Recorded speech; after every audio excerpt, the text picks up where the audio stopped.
Sorry for that weird face, everyone, but everything on this side of the stuff was all like delayed. Okay, well, yeah, I was having some issues apparently getting everything like onto YouTube. I don't even want to know. All right, we're just gonna leave it like this. I am going to go in and just post to Instagram so that we have people join us on the stream, because you know that's useful. At least I hope it's useful. I'm assuming it's useful. Anyway, I am Katie. This is the Atelier Nekuzuki live stream, and we are just gonna go through and do this. Sweet. Which reel? Story. Here we are.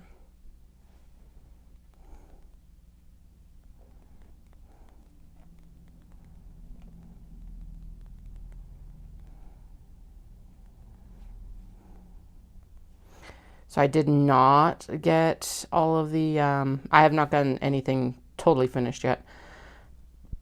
Yeah, because when do I ever?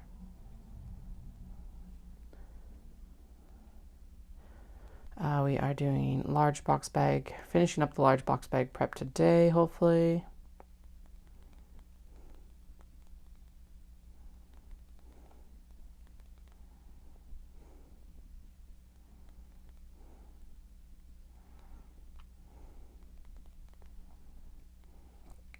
All right. So I did start the process of moving the studio around. Hopefully this is the last time I have to move the studio around. Blah, blah, blah, blah. I also got we've officially started marathon training, which is like insane. And then also, but the super cool thing is I did 8 miles today. And yes, I did still do walk cycles, but I did not do anywhere near as long or as slow of a walk cycle as I had previously. So that is awesome. Yes, it was a treadmill run. I really did consider running outside, but honestly, I'm glad I didn't, because I apparently drank far too much coffee. It's also like the first day of my the heaviest day of my period, and that always creates like excellent pressure on the bladder. So anyway, okay, there's the links posted. I am all set up except for maybe like one more drink or like an actual wash and break here later. Blah, blah, blah, blah, all that good stuff. Interesting. Okay, let's just get into it. I do have my beer here. Cheers, cheers. Long run days mean beer days, because hi. Anyway, yeah, that run was a reminder of like, do not drink your normal amount of caffeine before you go for your long run, woman. And then on top of it, I also accidentally like stopped my watch halfway through, and I'm like, no! Very dramatic. I was so pissed off. Because of course I paused them. Well, okay.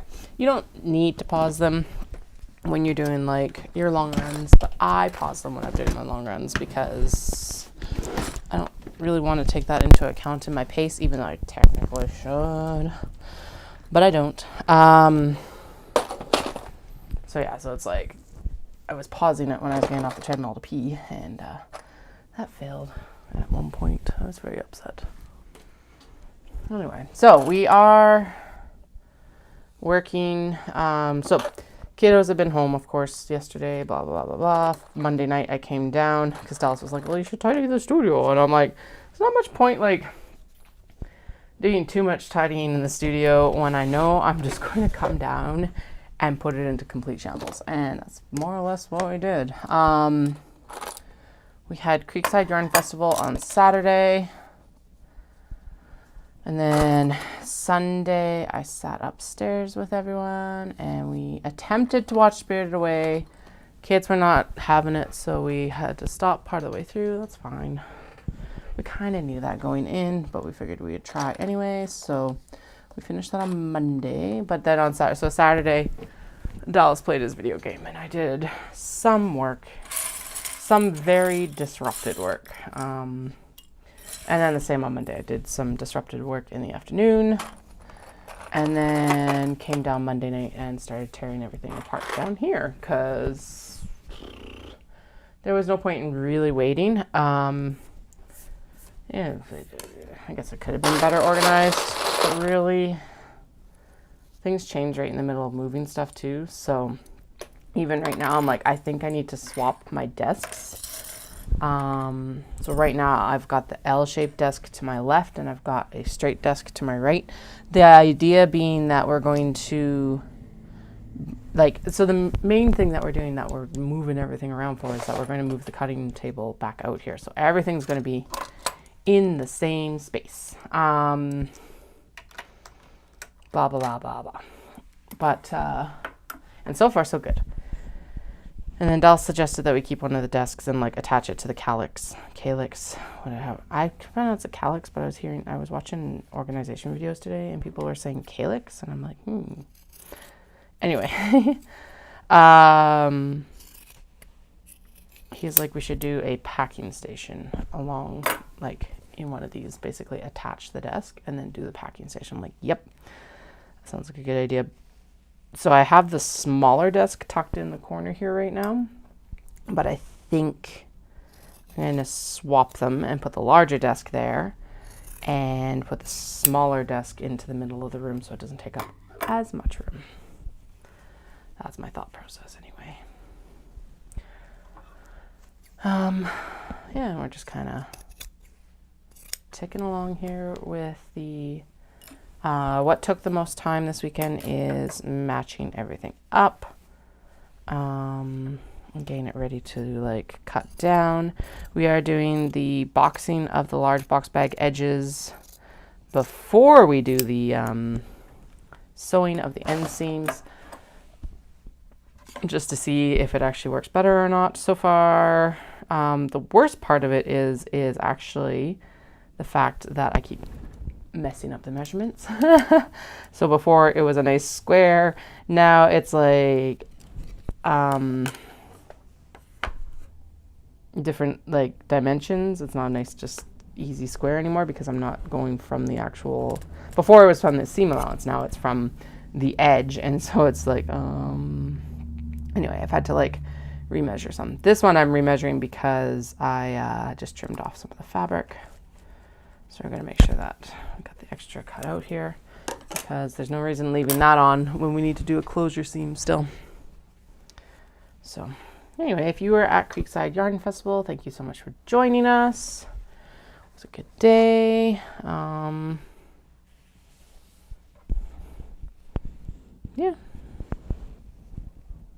Yeah, it was weird. Last show. So it's like, all right, no more January shows for a little while. And as I mentioned, we had the long run today, 8 miles. I did fucking amazing, staying in the heart rate zone that I wanted to. Still some walk sessions, but you know what? It's like I struggled so hard to get below 16 minutes per mile before doing the Dopey challenge last year, because like a 16-minute mile is a 7-hour marathon, and that's their cutoff time. And now I am more or less mostly running. I would say I'm at a generous estimation of how much I'm walking. I'm doing a 75-25 walk run cycle right now. I don't think it's that long. I didn't time anything, and I'm not going to do any formal intervals for this training. It's more just going to be like, all right, I see my heart rate hit in zone 4, so we're going to drop back. Zone 4 for me starting around 161 beats per minute. And the goal being for the long runs that I do most of my training in zone 3, which is like 150 to 160. So the zone 2 training that I like tried to focus on, I think, during conditioning really helped. Which is awesome. I'm a little bit lighter than I was. Well, quite a bit lighter than I was when I was doing the dopey training.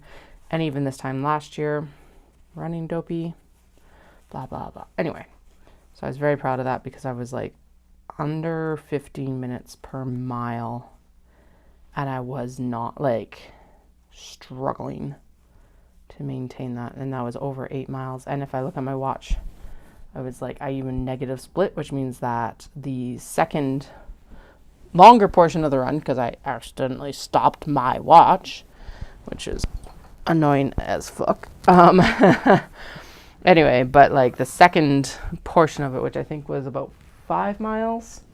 Yeah, I hadn't hit 5K yet, which is 3 miles when I stopped the watch. But yeah, the second portion, which was 5 miles, meant that the longer portion of the run I actually was able to do in negative splits, which is super cool. So here's hoping that I don't have my period when we're running Calgary Marathon. It has like to show up before every major race in the last year.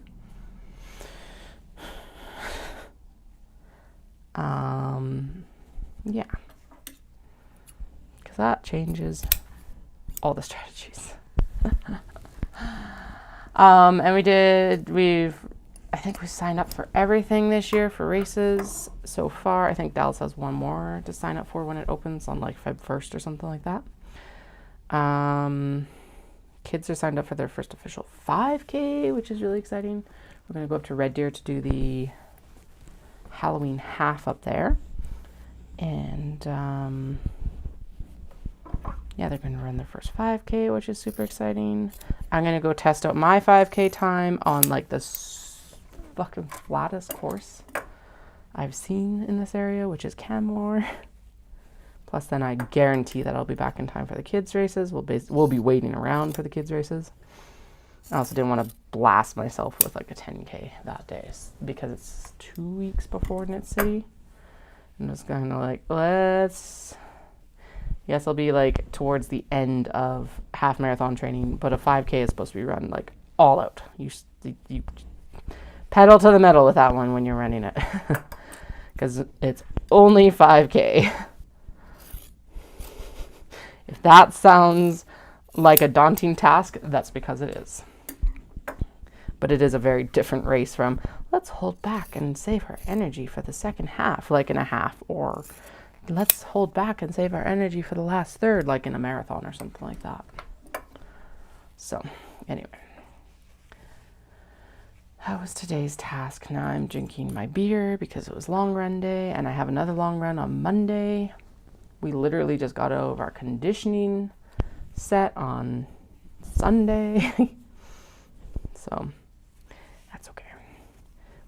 I did adjust my goals for Japan. I have for the last like year been saying that I'm going to do Kyoto, but I really looked at my training and I really looked at what is going to be achievable by me in the next year. And then I looked at the time limit on Osaka, and Osaka has a 7-hour time limit. It's also 1 week after Kyoto, which means that honestly, we would end up, it'd fall better in our trip schedule because we would 100% be over the jet lag. Kyoto would be at the beginning, and it's like, would we be over it yet or not? And I don't think we would be. Anyway, so I am going to apply for Osaka, mostly because it's like, I am guaranteed that I will finish that one. Like 98% guaranteed to be able to finish that one because previous marathon was 6:47 and so 7 hours should be no issue, hopefully, barring injury, weather, sickness, etc. So I like made that decision more or less already, and I was like, the amount of stress that took off of me was insane. I will still run Kyoto, but we were already planning to go back to Japan in 28, and Dallas really wants to go up and do Sapporo. So I think what we'll do, so Sapporo is the northern portion, which is in Hokkaido, and they've got the snow festival, which is the week before Kyoto Marathon. So I think what we're going to try to do is we'll go for snow festival in 2028. which also lines up better with that goal of getting back to Japan like every 18 months. So 2026 will be a double trip year. I will go in, we'll be going as a family trip, and then I will do a solo trip and end towards the end of 26.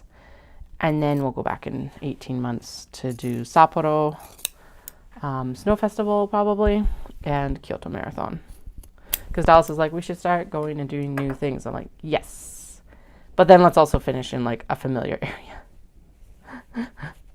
But like this first trip makes sense to go back and do the area we're familiar with the kids. But yeah, and then if we go up and we do northern Japan, I will also 100% be looking forward to different fabric shops and like, yeah, new content for us as well, which will be exciting. So that's where we're leaning right now. Like I said, choosing to do Kyoto or Osaka versus Kyoto lifted so much concern off of me as soon as I kind of like even started toying with that decision.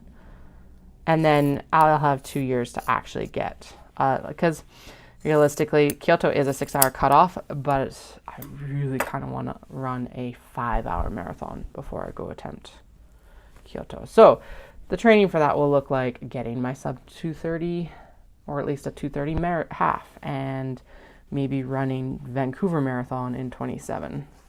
I have not broached that idea with Dallas yet, but I doubt that he'll say no. Because I don't want to run Calgary again. It's kind of like, ugh. Anyway, so that was the decision we made.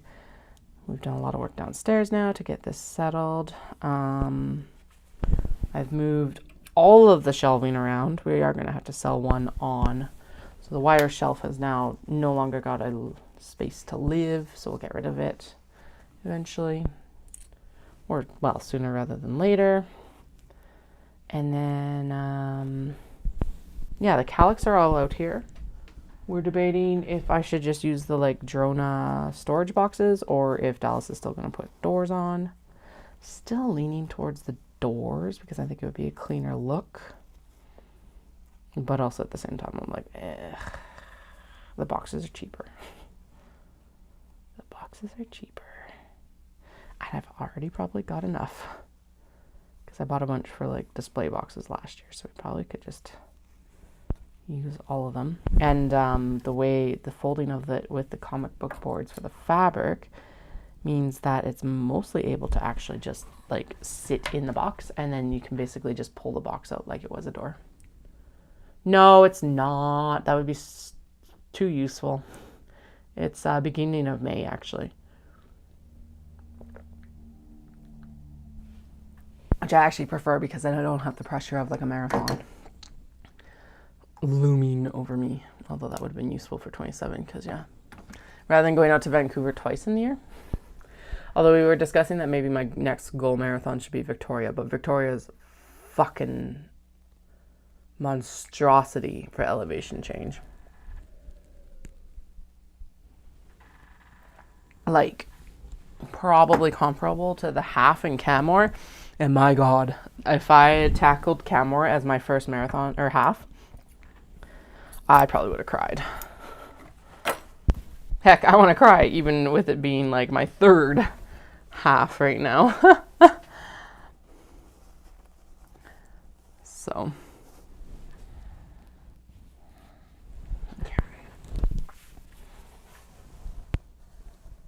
But yeah, it's 3 weeks before Calgary. The thing about it is that the way that things are falling, Dallas would have to take vacation. He actually has to move his vacation back to that weekend this year. And if we had known, we would have actually signed up for Vancouver versus Calgary. Well, we can go to Beer Fest in Calgary for his birthday instead.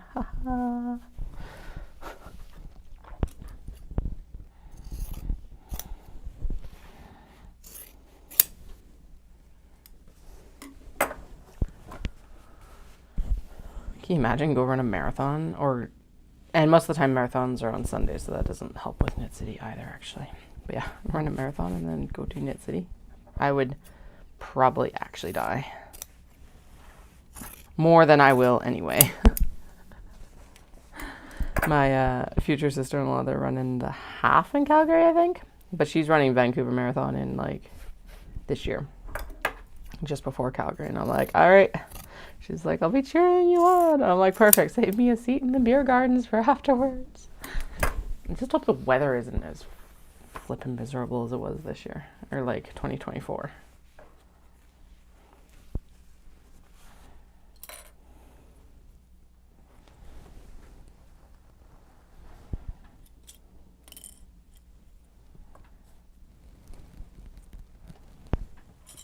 All right. So I think we've got like 11 more box bags to prep. So I did get a little bit of work done, but like I said, Saturday or Sunday was super disrupted. So whatever. I was home, kids were home, etc. At school right now today. Tomorrow is gymnastics, and I might have potentially found a rotary iron. I know it's like I can barely fit anything more in here, but whatever, we'll try. We're actually gonna go, I'll go see it tomorrow and we'll see if, basically I was like, if it still works, I will 100% take it, but it has to work. Like it has to be able to turn on basically. And not be sparking or setting fires or anything like that. But anyway, it actually showed up on the buy nothing page. I'm like, well, how long have I been talking about a rotary iron? And then I would have no qualms about using it with like interfacing and everything like that. Probably what I would do in that case is like set it up so that it's got a pressing cloth in between. And you can just peel it off the pressing cloth. Not a big deal. But where it will be extremely useful if it works is when we're doing the yardages after Japan, especially if we're doing it like every 12 to 18 months sort of thing. Oh yeah, and then that's what we kind of discussed is it's like, so every 18 months will be like a solo trip or like with friends that will fabric mule for me, and then every 3 years, the second 18 months will be family. Like that's a good split, I think. So, granted, we need 2026 to go first.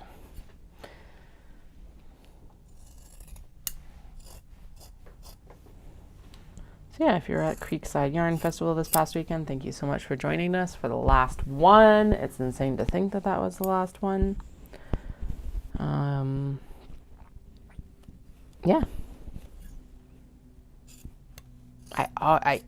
So I was like, I had the perfect setup from Shindig. We'll just transport it over to there. And this is not the organizer's fault. But I forgot for the past 2 years that's only a 10x8 booth. And so we were trying to jam the 10x10 in there. And I'm like, why isn't everything fitting? And then we took one thing and I'm like, oh, right. Because it's a 10x8, not a 10x10, Katie. We had the same flail, literal flail. I'm like, why isn't it all fitting last year? And I remember this whole thing because I even checked the application because Dallas is like, were you supposed to have 10x10? I'm like, well, I'll check the application. Although now that I think of it, it's a 10x8. Fuck. Embarrassing. Anyway, meant that I had to pull the handbag stand out, but that's okay. Yeah, Shindig is a 10x10 this time again. Which is nice. And blah, blah, blah, blah. Okay, I know I said that I wasn't going to do all this prep work, but honestly, I think that we should get this prep work done. And then on Friday, we can 100% sit down and just sew, which will be awesome. I will not also have a freaking 2-hour run on Friday. Actually, I was under 2 hours, which is awesome. The program predicted 2 hours. But I was like 1:55:36, which is pretty awesome. And like I said, at a like pace where I would have just been absolutely dying last year. So we'll take it. We'll take it. All right, we got 10 more. I'm going to sort out this pile right now so we don't have to do it later.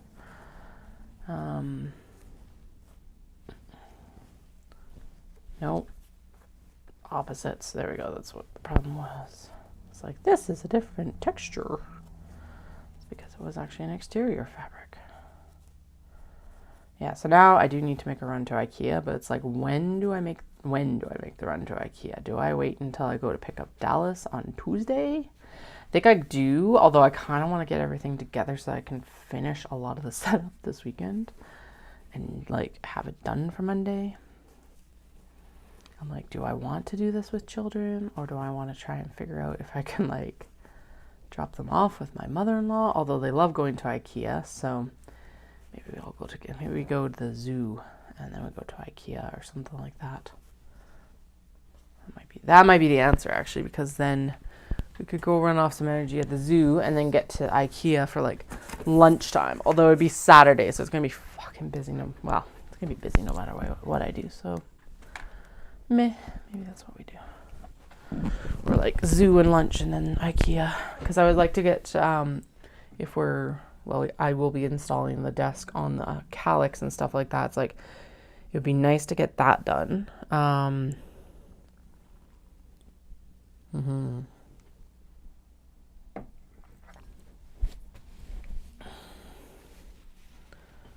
And it's stuff like, do I actually want as deep of cutting table as we have right now? And like, actually, yeah, we're going to stick with a lot of this stuff anyway. And then we'll figure it out in the next like year. Because having as deep of cutting desk as we have is like not as good as I thought it was going to be. But at the same time, we probably could actually just trim down the desk, because basically it's a countertop. So maybe just trim it down, although then Dallas would have to build a whole new base. And like, there's a few things to figure out. It's a different space than I built. We had that cutting table put together for then, right? Like, I had more space in the other basement. So it's also like thinning it out would be nice. Storage would be good, because then I could put the lining bolts under there. I don't know. So there's a few things to decide. I am going to see if I can unassemble and move the cutting table myself. I don't think I can. I can definitely disassemble the top, but it's moving the base. I'm like, I'm also just antsy to get it out here and get like the majority of this done.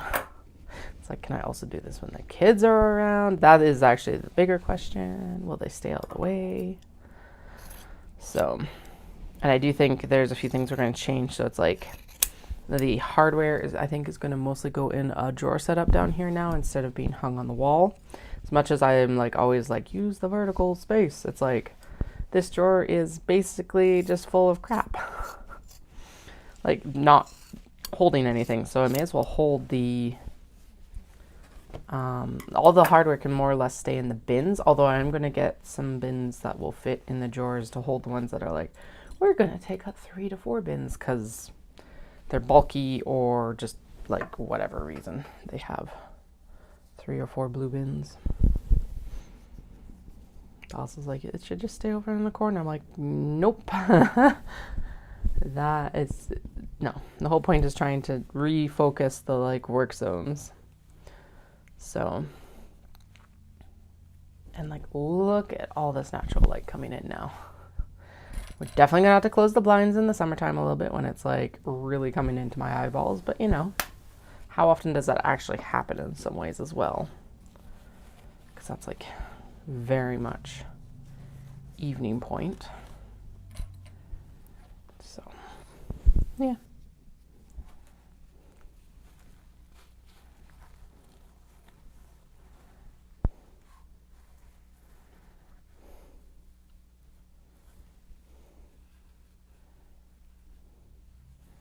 Took Flynn back to the vet for those lesions on Friday. Yeah, so I haven't actually been on since. We're going to do the mite treatment again. Apparently it's something that you would do monthly if you were down in like the warmer areas anyway. So like the example that the vet brought up was like Florida. Apparently they use this like every month. So it's supposed to be safe. But then the other thing we did do is we collared him. We have not put him in like the cone before this point. But honestly, his like they've almost cleared up already. He is miserable. He feels terrible. And also it like he is still very itchy, so it still needs a treatment, obviously, but definitely like it's going to help the healing process just be sped up even that little bit once we get the treatment on him, which I actually just got a call from the vet today that they have it in stock, so I'll leave a little bit early to go get that for him so we can get it on him, and then once they're fully cleared up, I think we'll take it. And once I notice that he's like stopped scratching as much, I think we'll take the cone off. But at least then we have it for like future. The vet was basically like, we're gonna do it every 30 days for 3 months, and then see if we can start pushing out to like 6 weeks. So she said if I see any like major scratching, to just do it again. So because honestly the lesions came back in like 7 days probably. We noticed he was scratching a little bit more, and then it just like exploded. Poor cat. And whenever I consider adding a third cat for that 3-cat dynamic that I like, this happens, and I'm like, nope, we'll stick with the 2 for now. 2 kids, 2 cats. Yeah. It's enough. There's enough chaos as it is.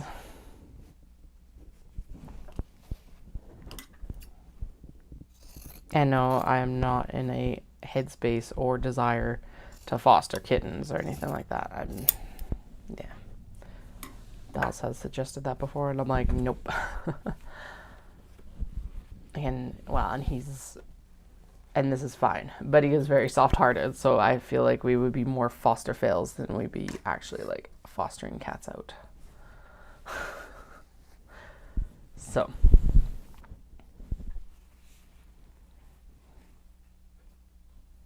plus Dahlia is so territorial about her space. I don't think it would be a good foster environment as it is. Although with 2 kids and 2 other cats, it would be a good test for kittens and stuff like that. So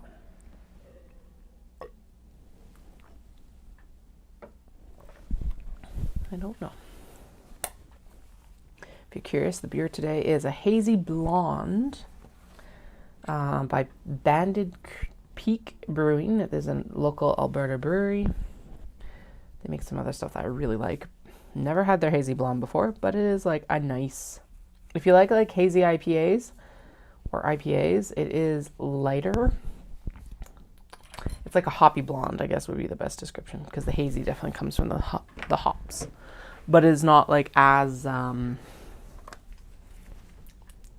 as acidic, tart, bitter, like, and not in a bad way, but bitter as in like that, just the mouth taste of hops usually. Anyway, it's not as bitter as an actual like hazy IPA or anything like that, or hazy pale. Yeah, I put it closer to a hazy pale than I would put it to a hazy IPA. There we go. Somewhere in between those two. Anyway, I am enjoying it. I had to walk down because I also had to feed my sister-in-law's cat, and I was like, because Dallas is like, once you're done, go have a beer and lunch. I'm like, yep, gotta go feed the cat, and then I'm walking to the beer store because it's right behind my sister-in-law's place, and like 20 minutes round trip from the house. So it was part of I ate lunch, and then that was part of the cool down from the run too.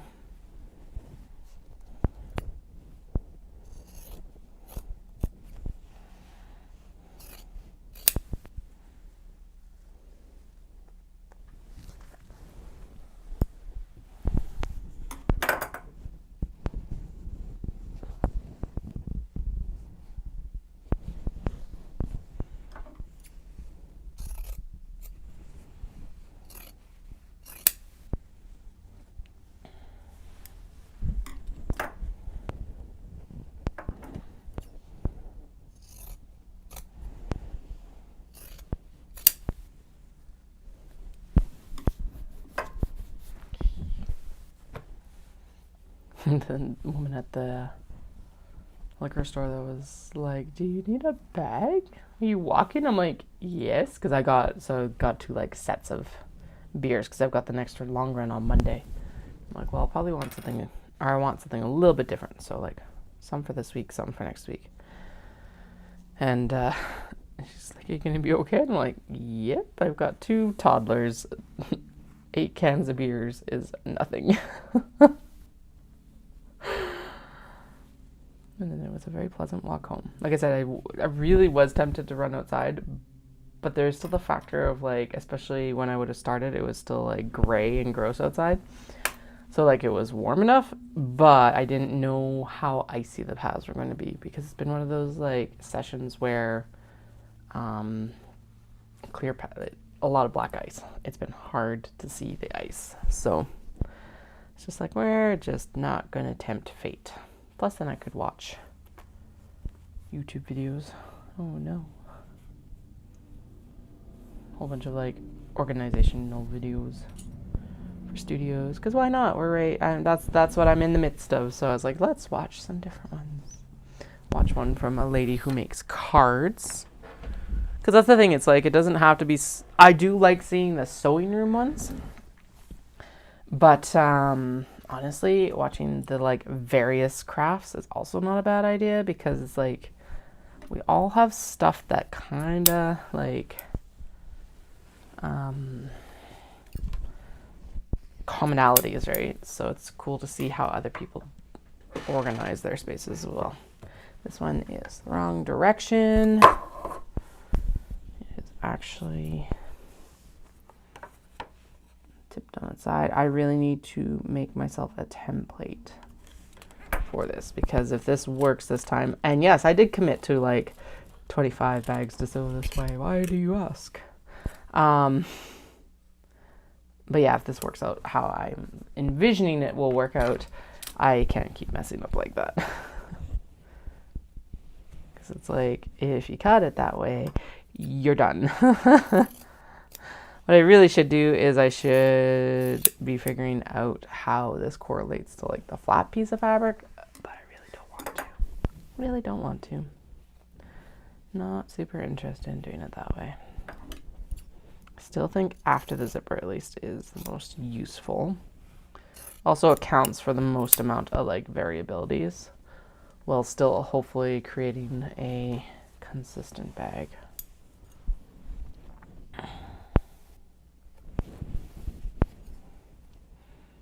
I felt like a strong woman yesterday because I actually pulled out the 5x5, the old Expedit. It's not even a Calyx, it's the old version of the IKEA shelf, the 5x5 shelf. It was my like OG yarn storage.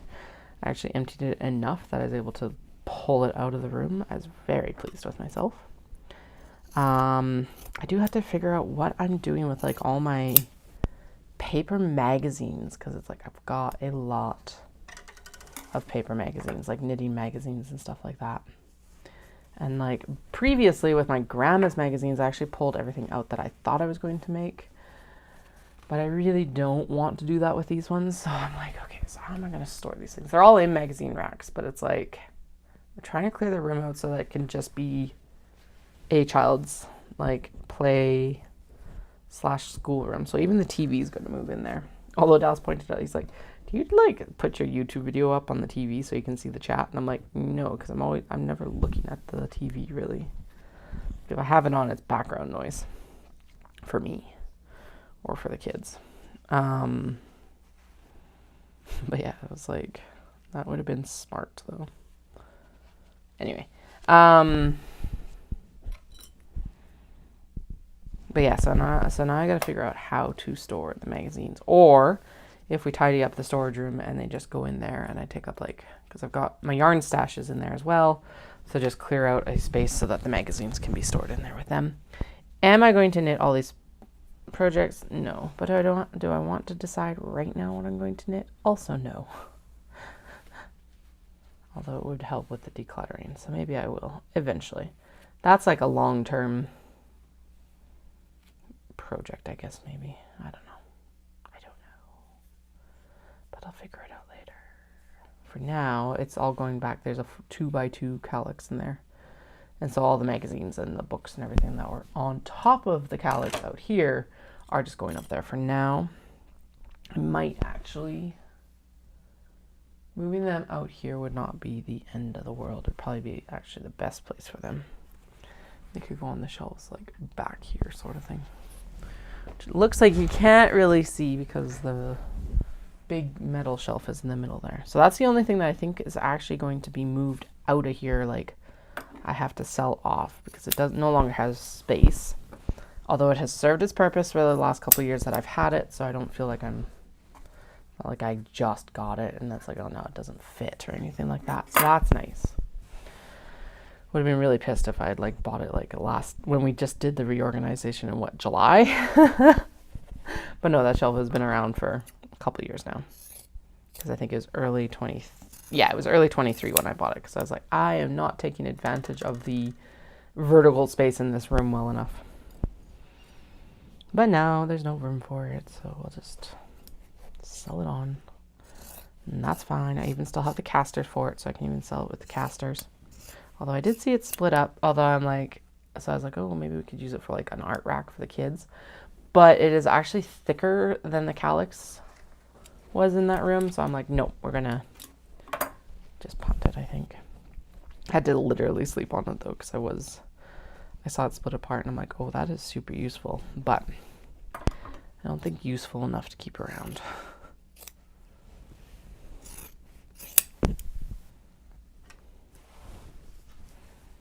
All right, so I think this is like the sixth bag left, which is super exciting. And then we'll go into trimming the last 5. Get rid of all these cutoffs. Okay.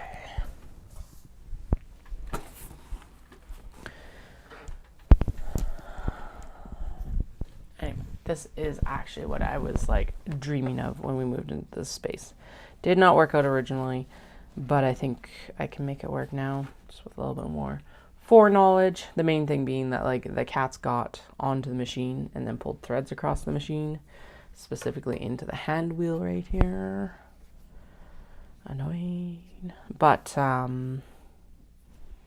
what I did is I just pulled the threads out. No big deal. So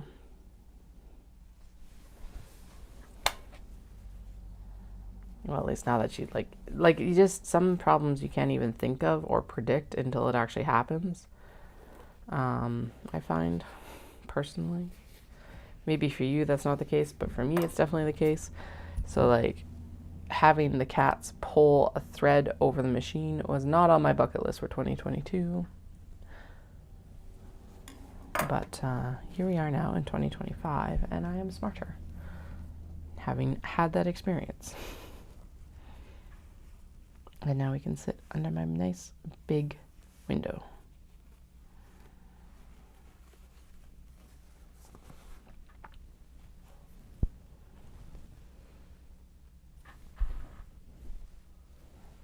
And we don't have to move that brown shelf. I laid out the calyx in such a way that we do not have to move that brown shelf. Because I was like, there is no way I'm taking this down by myself. And both Dallas and I looked at it the other day on Monday when he was down here, like just helping with a couple of things. And we both were like, where would it even go? All that. So what I'm going to do is there is a 2x4 shelf that I will put up and then we'll abut it against that shelf. And then it's like, I've used as much of the space as I really can. There is a massive disadvantage to that back corner in that there is actually it looks like hookups or a wet bar or something like that. Which, awesome if you're going to do a wet bar down here. But like, absolute pain in the ass if you're trying to put shelves back there.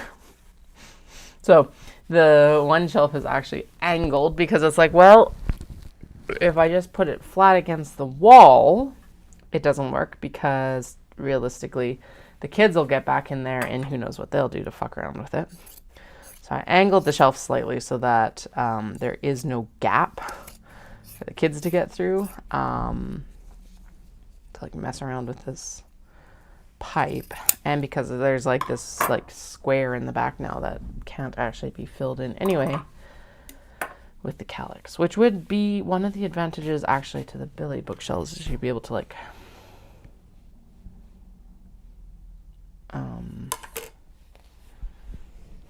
drill a little hole in the bottom, I guess, to accommodate these. I wonder if we probably could actually like cut them off and like close them in again, but that just sounds like a pain in the ass. So we'll just live with it. Dallas was like, I like the angle, and I'm like, it's good. I don't know what to make of it yet, but it works. Take it. So, and then yeah, by like putting all the little hardware bins and everything like that into the actual Alex drawer that's sitting here, that'll help significantly, because then we don't have to hang it back up on the wall, because those slat things are also a pain in the butt. And I did notice that they were already starting to kind of sag and warp under the weight, which, being that they're parts bins, should not happen, but being that they're cheap part bins is not surprising. Because I think the whole like wall mount system, it's from Princess Auto, and most like bin systems start at $70 minimum, even for like the 6 bin arrangement that you like a desktop setup. And it's like, well, I need more than 6 bins. Even when I first got this like setup, I needed more than 6 bins. But yeah, this like 30, I think it's 30 bins and the wall mount system, so the backing, it's like $35 from Princess Auto. Super useful. But just be aware that like you'll probably wear out the bins and the slats that they hang in rapidly if you're putting a bunch of hard, like really heavy stuff in it. The other benefit to the drawers being, as I mentioned before, that I can like put some different organizers in them and actually fill them up with stuff like the plastic hooks, snap hooks and stuff like that we're using for the Polypro straps that take up like 4 bins just for the sliders, or just for the snap hooks. I think it's snap hooks, whatever. There's multiple bins of everything. They can all go, I can just organize a drawer with like, I don't know, I think I might just do cardboard dividers or something like that. I feel like a bin might mean that they shuffle around less though. I haven't decided yet, but that sort of idea. And the bins are really nice, and they fit like exact even the plastic bins from that slat wall thingy. Small parts organizer. There we go. Small parts bins fit like really well even in the shallow Alex drawers. So, because I am even more tempted in some ways to condense the current closed end zipper from the wide Alex into the thin Alex, and I think that might be what I actually do. And then we can and then there's just a wider space to store hardware, which is kind of nice. We'd probably be able to condense down into like 2 drawers, and then like have 4 other drawers for thread and everything like that. Because that's what Dell's, and this is a fair question. He's like, what do you use it for? And I'm like, well, because he recognizes the zipper drawer. But this one's kind of been a floater, not anything drawer for a little bit. Part of the problem being is that when we moved, of course, the kids were 3 years younger, 2.5 years younger than they are right now. Like we were starting to think, well, we started to think about moving in 2020, and then things just kind of, we didn't pursue it enough, and because we didn't see anything we wanted. And what we did see, we weren't ready to sell anyway. But at the beginning of 2022, we started really finally discussing it. And then this house, we were just on the cusp of like being ready to list our house basically. And this house came up for sale. Of course, the day after Dallas went to work. So I was like coming and doing viewings by myself and everything like that.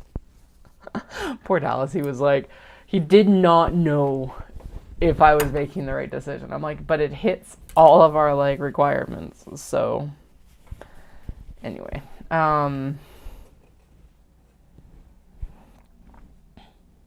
yeah, so like moving and doing a new setup with a not yet 1-year-old and not yet 2-year-old is very different from being able to move the studio around today with a nearly 5-year-old and a nearly 4-year-old.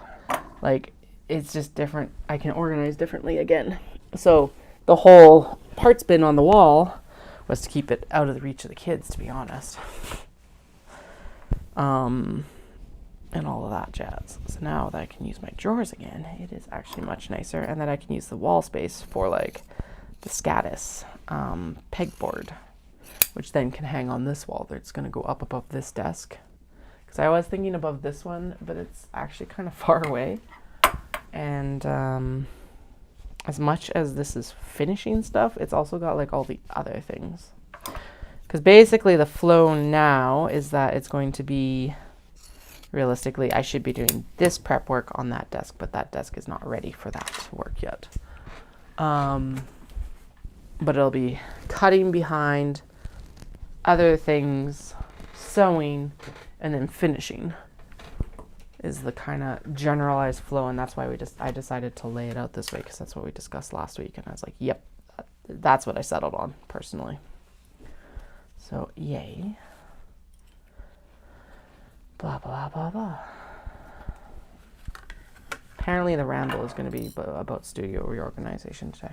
Like I said, I need a wheel this year for like, what is today's topic going to be? Outside of panic. I think probably the best thing that came out of setting up for Airdrie is Dallas had a reality check on just how much stock is left for Dawson and stuff like that. So yeah, I did not sell out, so we're rolling over. Come sell me out at like Dawson, please. That would be amazing. Yeah, no big deal. Then we can spend the whole summer restocking for Knit City. I think that's a good trade-off. I would appreciate that.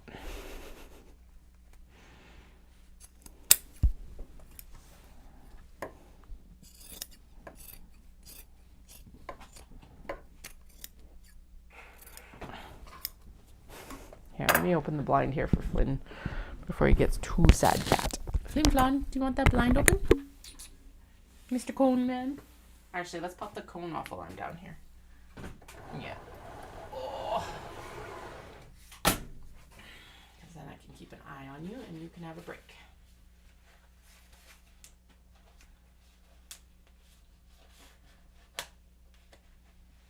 I know. That's good. Can you pull your head? There we go. With some coaxing, hey? I know. Don't itch. Don't itch too much.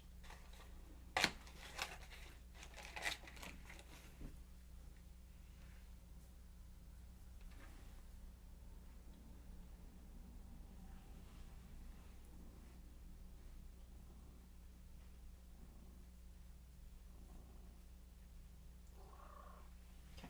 Good. You're looking actually really good today, bud. Give you a scoochie around where the collar was, and then you can have a rest without it. Be giving like at night. Usually, I've been giving them like an hour or so break. It's actually part of the reason why I went to bed later last night than I probably should have. But I like got out and realized that out of like putting the kids down, I was like, oh, I haven't given him a break yet. So I gave him a break and did some of my work, and then we went to bed. All right. I'm going to finish off I did not realize there was like gunk at the bottom of my beer glass. Oh well, beer will sanitize it.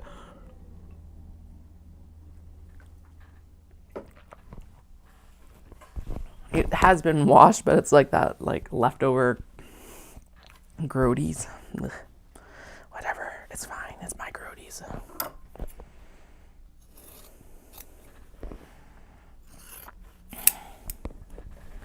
All right, 3 left, including this one. Oh yeah, I did have a chat with one of the other makers, Ocean Loops. She does really gorgeous stitch markers. All handmade, of course. But one of her daughters, or her daughter, I don't know if she has more than one. Anyway, her daughter is a flight attendant with Air Canada.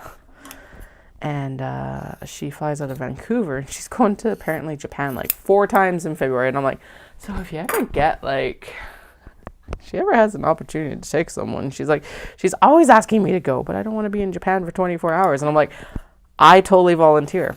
I could do so much damage in Japan in 24 hours, it's not even funny. Not damage. Well, maybe to my bank account, I guess. But can you imagine? That'd be amazing. It's like, because she flies into Narita, and it's an hour train ride, and so you just like, even if I did accommodation at like the frickin' airport, oh, the horrors, you take the train in and out. Who cares? Definitely fill like 2 to 3 suitcases in tomato that next morning. That's 100% what I would do. It's not that hard. Anyway, so yeah, it was like, oh, but I gotta wait for my name change stuff to come through. I'm like, because I gotta get the new passport. I'm like, damn it. Of all the times for my passport to be expired. No.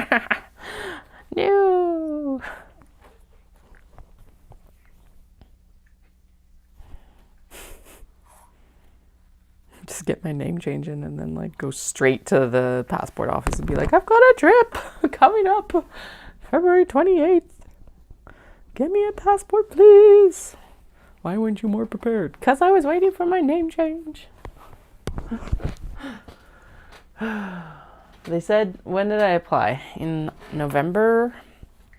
And they did say that it was 6 to 8 weeks plus like mail time. So November. Yeah, we're coming up on like the end of the 8-week period. So who knows?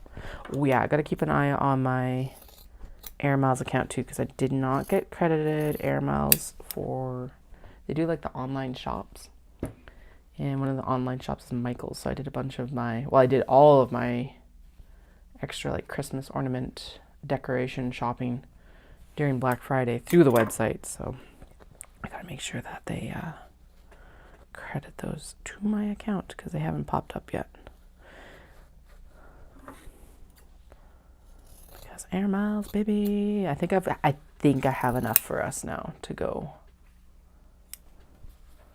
next year, which is exciting. And then we just have to make the actual final decision if we're flying JAL or if we're going to fly direct with WestJet, because there is some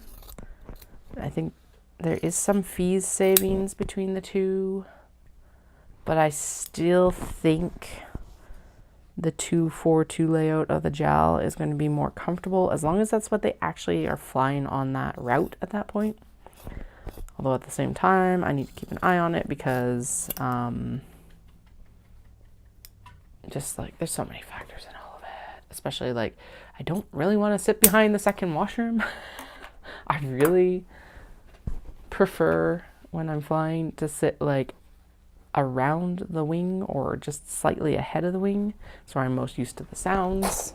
I don't know. I definitely don't want like back of the plane. Although I guess most of the seats that are available have been either like the last row. It's weird because it's like every flight I have looked at for Vancouver to Narita, no matter the time of year right now, have had the first like half of the economy section booked. Except for the last 4 seats in the middle, right before like the mid galley, I guess would be the best description of it. So like row 29, 8, 19, 20. Yeah. And then everything behind that like mid washroom and galley has been open mostly. Unless like you were looking at like February, in which case there was like 8 seats or something like I think 4 in the back and 4 right in front of that mid galley. And I'm like, well, I know which ones I would take. But there was not very many left. Which makes sense since it's almost February. Wow. I was like poking around to see. Last bag. We're just about ready to sew. Sweet. So even if we don't get all of these done today, we are well on our way to, like, on Friday we'll be able to sit down and finish them and do the traveler slings on Friday, I think, as well, if we don't get started on them today. And then, yeah, we'll just be able to kind of tick along with everything in the next couple weeks, and we'll have another full restock on large box bags for the Ancient Arts Yarns pop-up on February 1st.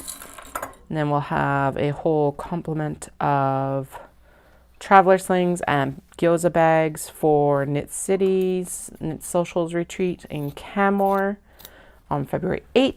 And then hopefully I've got the cutting table and everything figured out by that point, because then we'll go into prepping for Kato bags for Dawson Creek. Yay.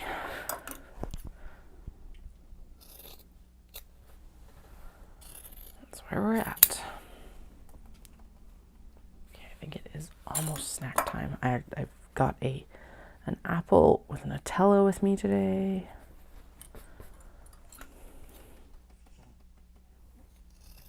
Flynn's up here. So this is part of why to, like, leave the cone off for a little bit, is that it gives them a chance to groom and all that jazz. Because no, that's the wrong bin. Oh well, whatever. That's easy enough to fix. But yeah, it gives them, like, a chance to groom and just have a chill without it, and, like, scratch under where the collar has been, because I cannot imagine that is comfy, especially with how much fluff there is around his face. Basically, you put the cone on and half of it's taken up with face floof. Yeah, you know, no big deal. Poor cat.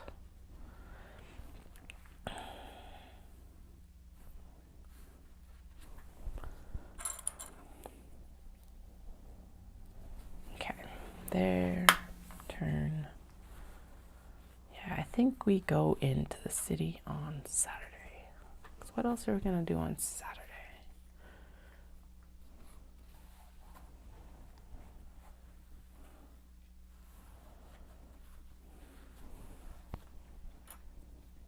Alrighty, there we go. Now all of these handles have been tucked in just so I've got them matched up. There was one more missing. I was actually missing the postal animals on off-white. Like, where the hell was, like, I do not understand how we've lost handles for these, because if you've been watching, you know how diligent I have been, that everything, like, matches up before we even leave the cutting studio. But apparently I failed somewhere. I don't know where. So I'm like, where have these gone? There are a few unfinished as well, because they still had their zipper pulls off and I wasn't moving them downstairs to, like, put the zipper pulls on. So their zipper pulls are sitting right here, just waiting to go. I'm going to throw, those are all labels that I'm throwing in right now, as well as the sewing desk getting lost anymore. So what do I need? What did I just say? A thread catcher. I think we're going to also scarf down that snack, and then we'll go on with the sewing of the actual bags. It's like, you have lost the signal. Oh God. Your Libre has lost the signal. Oh, that might be why I'm hungry. I need to go upstairs maybe and get some more protein instead of carb. And we'll save the apple and stuff like that for later. Okay. Yeah, give me a couple minutes. I'm gonna go grab that snack, take my beer glass up so it's out of the way, and then we'll come back and we'll actually start sewing. So see you in like 5 minutes.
Stomach has been satisfied.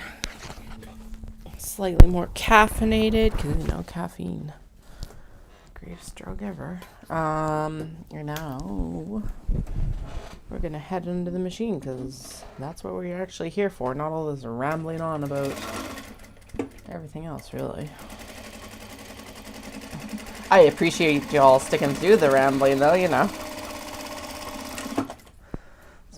That's what makes all this work. All the rambling, because otherwise there would be no live stream. The joke would be on all of us. Anyway, if you find yourself requiring some protein, but absolutely are disgusted by the flavor of protein when you mix it in anything, my least favorite being water, in a blender bottle, which is what's typically suggested, I would suggest trying it with your favorite kind of milk, whatever that might be. We always have whole milk in the house because higher fat content that it is, it'll be more satisfying, blah, blah, blah, blah. And honestly, the calorie difference, even if you're on a deficit, is minimal. Plus, it generally does have more nutrients in it, I find, than the or comparable nutrients to like the 2% and stuff like that. Anyway, definitely less sugars if that's more what you're concerned about. I am more concerned about like satiety and stuff like that, so that's why we have whole milk. Anyway, my suggestion is if you are trying to up your protein but you hate consuming protein powder, mix it in an egg with milk of your choice, in our case whole milk, and then take an immersion blender if you have it, or I'm sure a regular blender would work for this too, but I found that the immersion works the best. And you kind of like basically can make a protein milkshake with it without the ice cream, because the immersion blender ends up really frothing it up, because of course it's adding so much extra air into it. Delicious. My favorite way to consume protein powder ever. Higher satiety because you're adding a bunch of air to it. Doesn't make me gassier as far as I can tell. Would I tell? Yes. We all know that. And if you don't, well, welcome. And I find, yeah, it's just super satisfying. And it's like a nice cheater milkshake without actually doing a milkshake. Because here's the blunt truth of it. I hate protein powders, but they are so useful for like this afternoon snacky time when my sugars are like, well, you shouldn't eat more carbs right now. And I'm like, yep, you are completely right. I've been seeing a bunch of like baked oats, blended oats, I guess. Yeah, is the other B word. Blended oat recipes. And I'm like, those all look very interesting. I don't mind overnight oats, but honestly, I would prefer to have a few more options. And these ones have a lot more protein mixed into them, so they'll, like, again, that satiety portion will be significantly increased. And I have most of the stuff on hand. I need to go get some Greek yogurt. And then one of the ones I saw was like a tiramisu, and it's got a tofu, a blended tofu, like, or top instead of the ricotta sort of style. I don't know. It sounds absolutely fucking delicious, though. So I'm going to make that, and I will report back. Have my feelings on it, at least. So, I don't find breakfast overly difficult, but like on the mornings with school, it would be really nice. Like, the kids are easy enough. You make them a couple Eggo waffles. Yes, I caved and we bought Eggos. I was avoiding them for the longest time because Kellogg's ridiculous statement earlier this year about let them eat cereal for dinner. Like you could afford cereal for dinner. Brand name, no less. Anyway, the only reason we do is because we shop at Costco. Anyway, I was not buying Kellogg's for the longest time, but our eldest is like, her weight really, she's been very on the 50th percentile their whole life. But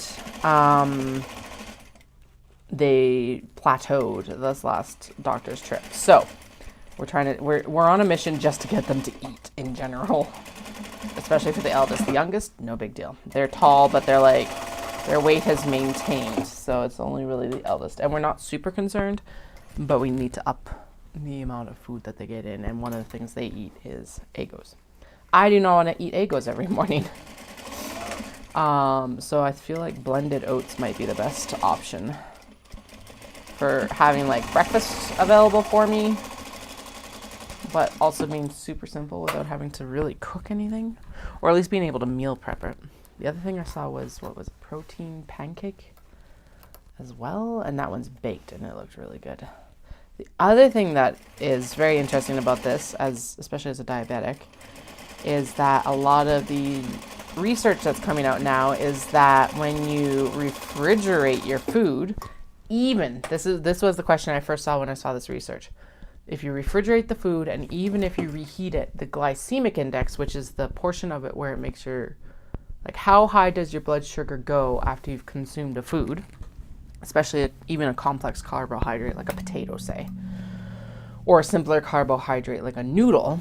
They found that if you refrigerated it, it increases what's called the resistant starches. So you cannot digest them, or you don't digest them as quickly as if it was just hot. Anyway, so if you refrigerate the starch, the carbohydrate source, I don't know if this works with fruit and stuff like that, but we're not as worried about fruit because of their natural like fiber and vitamin properties and everything like that.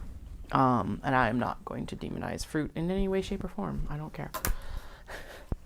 Anyway, I don't know about that, but for like potatoes or rice or noodles, refrigerating it and then reheating it even is like reduces the glycemic index significantly. So I feel like making up meal prepping some of these recipes is actually probably going to be key for like reducing my glycemic spike. Now there are some mornings that I want that. If I'm going in for a run, I don't want as many resistant starches. Although I did notice that freezing bagels and obviously toasting them afterwards significantly reduces my glycemic response to them, which is so interesting. Now I gotta actually properly experiment with it with actually I know that it worked with the udon that we ate the other day, because we did sukiyaki, which is basically, it's a version of Japanese hot pot, which is like a swish swish shabu shabu sort of thing. Or if you're familiar with like Korean hot pot, it's, yeah, anyway, hot pot, sukiyaki, delicious. But I did notice that so the sauce itself is quite sweet, which, that's fine. And then we had noodles in it as well.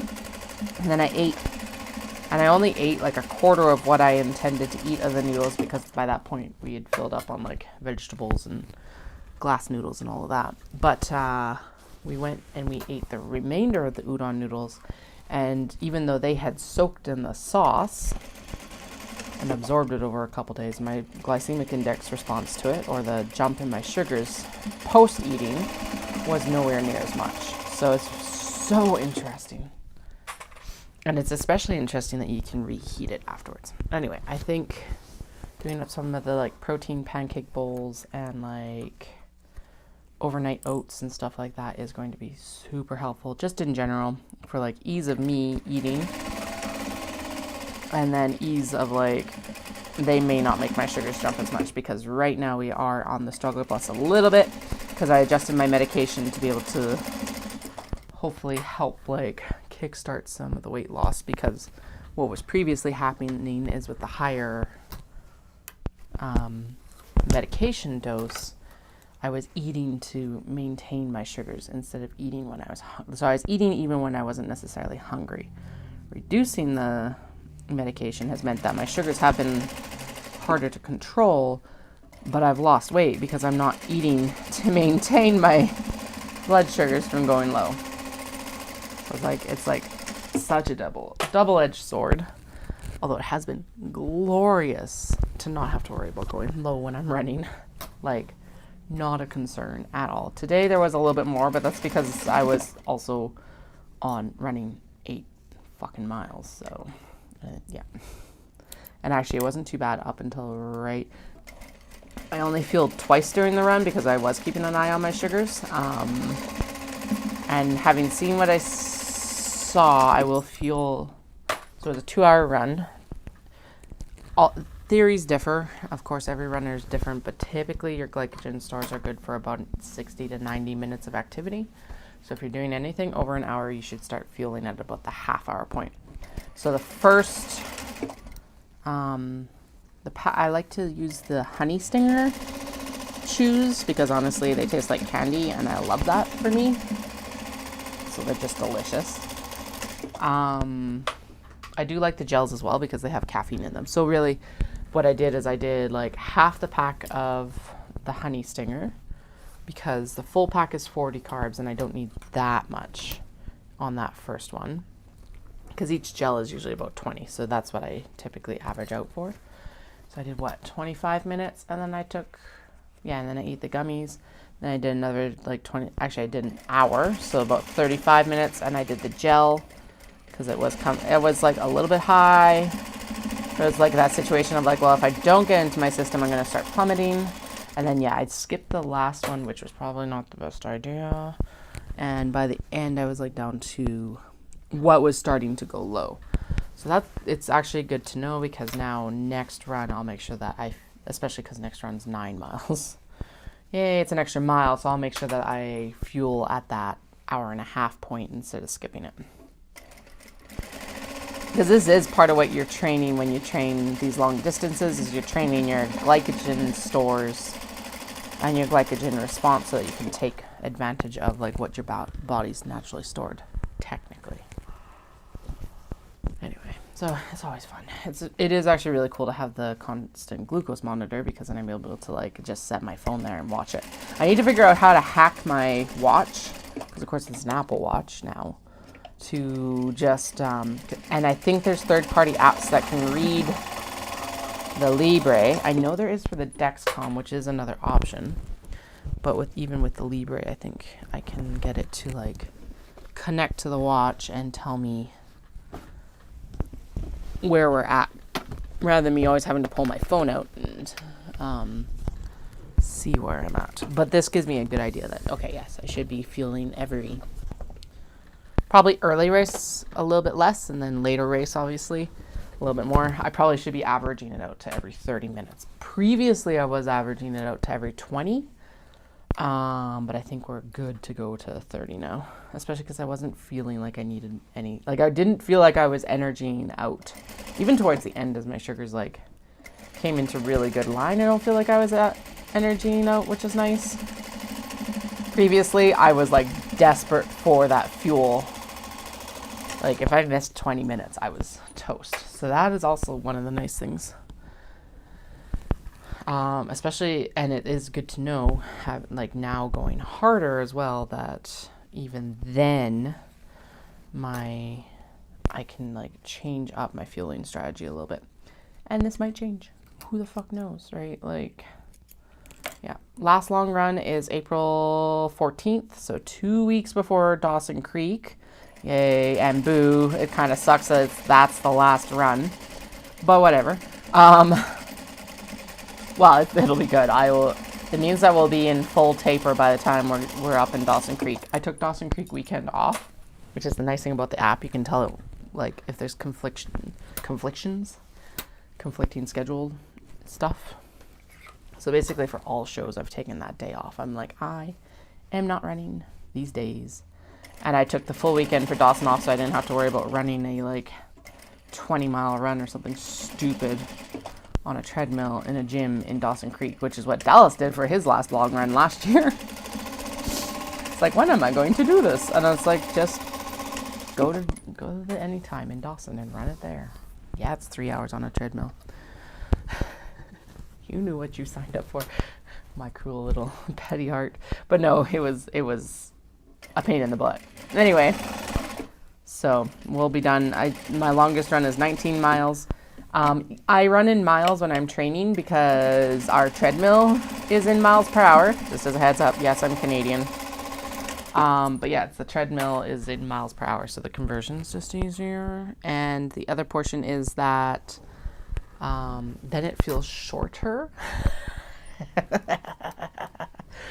Because like today was what, so 8 miles is almost 16K. It's like 14.5K, but I only like had to run 8 miles. It's all mind fuckery, and that's all that marathon training is tricking your mind into thinking it can do it. Like, honest to God. By the way, if I do actually run a 5.5 hour marathon in Calgary, I will still be doing Kyoto. Right now, I'm set on Osaka because I think I've got it in me to get to like a 6 hour marathon. But the problem with that is that has zero wiggle room for weather. So I think this year having a goal of a 6 hour marathon in Calgary is a good idea. We'll do Osaka and have a goal of like a 5.5 hour marathon or something like that. And then I'll try for Kyoto in 28. I think that's still the best option. But I think if I run a 5.5 this year, then in Calgary, which, oh no, never mind. The other, Calgary is actually a flatter marathon course than Kyoto. That was the other thing. So never mind. I'll shut up. Osaka. We're going to run Osaka because Osaka has a 20-meter elevation change at the 32K mark. But you know, psh.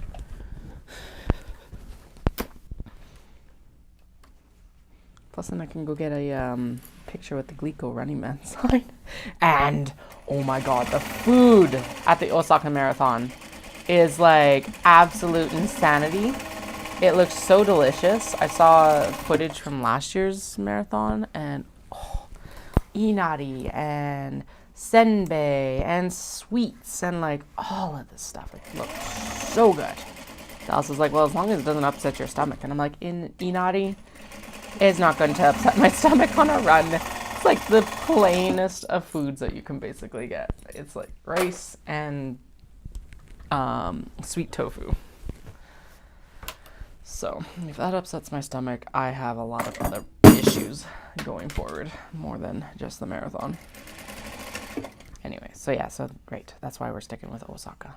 It's not just that I have to have 6 hours. It's also because it's like, I think Kyoto ends up being like a 200-meter elevation change overall when you look at the profile. Whereas like Osaka, you hit it at kilometer 31. This is all based on the elevation profile map that you can see online. I think you hit it at like, yeah, kilometer 31, but it's like, and then you go up 20 meters over a couple kilometers, and then you go down. Oh, no.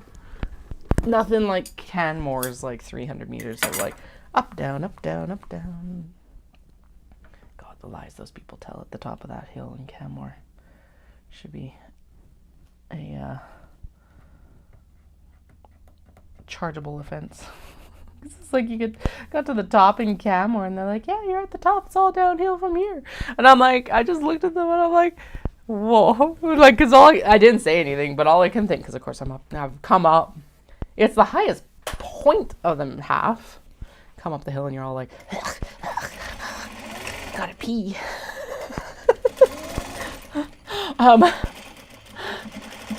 There was not a porta potty there either, so I had to wait for a little bit to go back down. But anyway, you've already run it, and you know, because you've run it, that like the course back is all this. That's why it's a 300-meter elevation change, is because you're just going up and down for fucking ever. Like 8 kilometers of hills.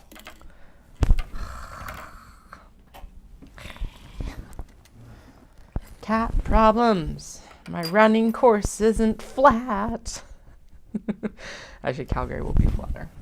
So I think the profile for Calgary is you actually run uphill technically for the majority of the first half, and then everything for the second half is downhill because you've done like it's a very gentle grade.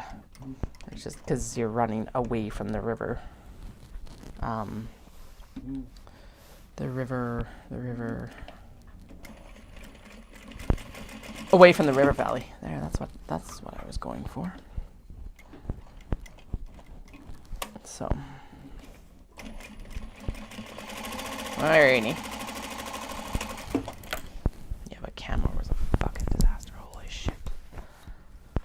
And then there's people, like, Dallas has PB'd on that course every fucking year that he's run it pretty much, which is, like, insane. Although, and the crazy part of it is that it is flat. For, like, sorry, I gotta set up the bobbin thread because I did trim it and I wound it back on the spool yesterday. Anyway, the crazy part about it is that the first 10, 12 kilometers of it are flat. And then basically you just climb and climb and climb up and down and up and down. Then you hit the hill and you go start going down, but you go up and down and up and down the whole way. And then there's like 1 kilometer left and you're just like, oh my God, kill me now.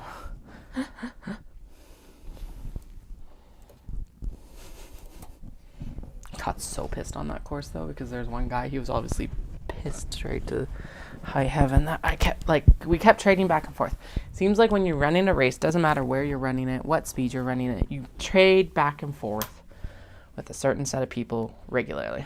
So I had one set of like 3 women who were obviously running together, and then there's this one dude in like a puffer jacket, and he seemed to just be pissed that I kept passing, and I'm like, well then get faster. I'm perfectly fine where I am. Because he actually cut corners, and that pissed me off because I was like, dude, I know we're not going to like place for any awards or anything like that, but what shitty behavior. Because like that's the only reason I can think of, because it's like he just kept at the same pace for most of the race. And then there's another woman who cut the switchbacks going down in Canmore as well, and I'm like, all you're doing at this point is cheating yourself. Like, you're just supposed to do the switchbacks back and forth. Anyway.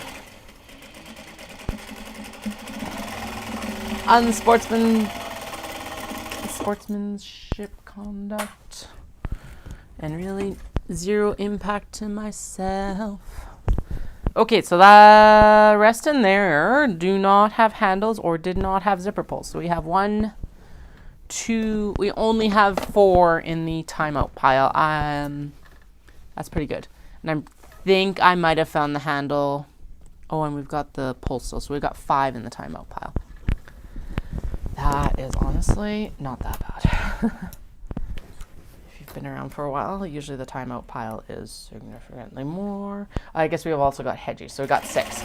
But the hedgies are in more than timeout because they need they need to open up the top stitch and open up the zipper and actually reinstall part of the zipper and then redo the top stitch. So it's like back at step 1 right now. I don't even know what to call that right now. Anyway. There is those done. Now, I think with how many we have here, somehow we have, I think, nearly 40. I thought that we only had about 70 bags to finish. I guess, actually, that makes sense. Never mind. So there's 1, 2, 3. We're going to trim them apart is what I'm getting to, because there's just too much to shove back there. And I have already lost count, so we're not going to worry about it. Okay, when we start sewing again, I need to start winding the bobbin. Anyway, there will be a lot of new prints if you've been around for a while. A lot of new prints coming up for Ancient Arts Yarns Pop-Up. I don't know if Caroline is going to do a shop that day, but we'll find out.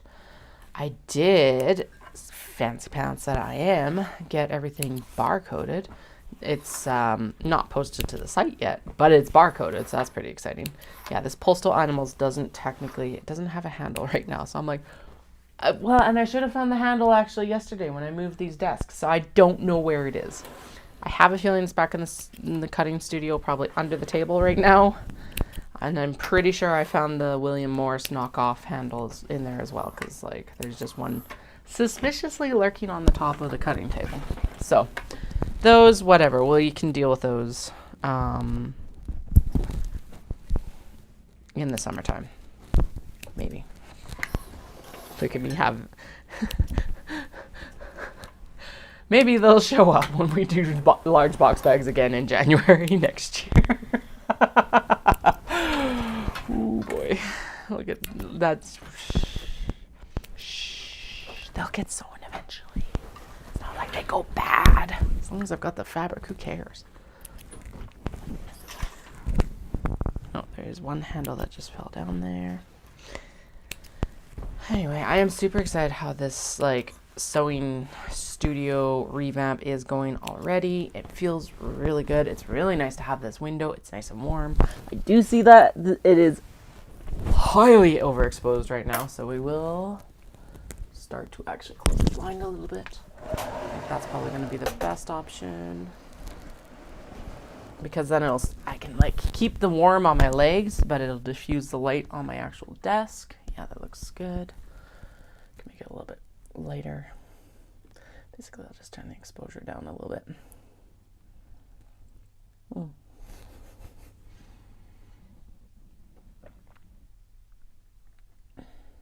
Oh, there we go. Make it a little bit cooler. Ha ha ha, success. All right. So now we're going to go down the other side of the bag. What I typically count as the easier side of the bag, because the so the first side of the bag is the open zipper side, and because the zipper is open, I do count that as the like harder side.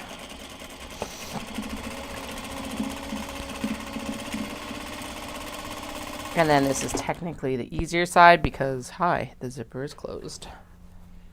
So,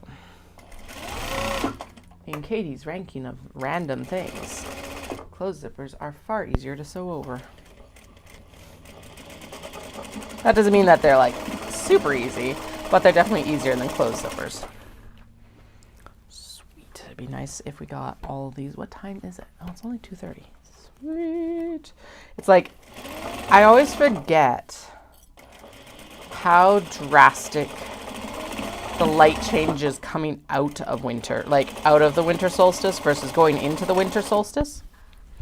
It's like, what, we're mid-January, and it's like, oh, this feels like 4 o'clock light, because of course we've had that slow descent into winter. But I find that, yeah, the coming out side of it is typically faster. I don't know why, because it's like we are technically, this would be like mid-November if we took it back, basically. But whatever, I'll take it. Just feels lighter, faster, and there's nothing. This is not a complaint. This is just an observation on my part, I guess. There we go. Are my observation skills the best? Not necessarily, but that is my observation.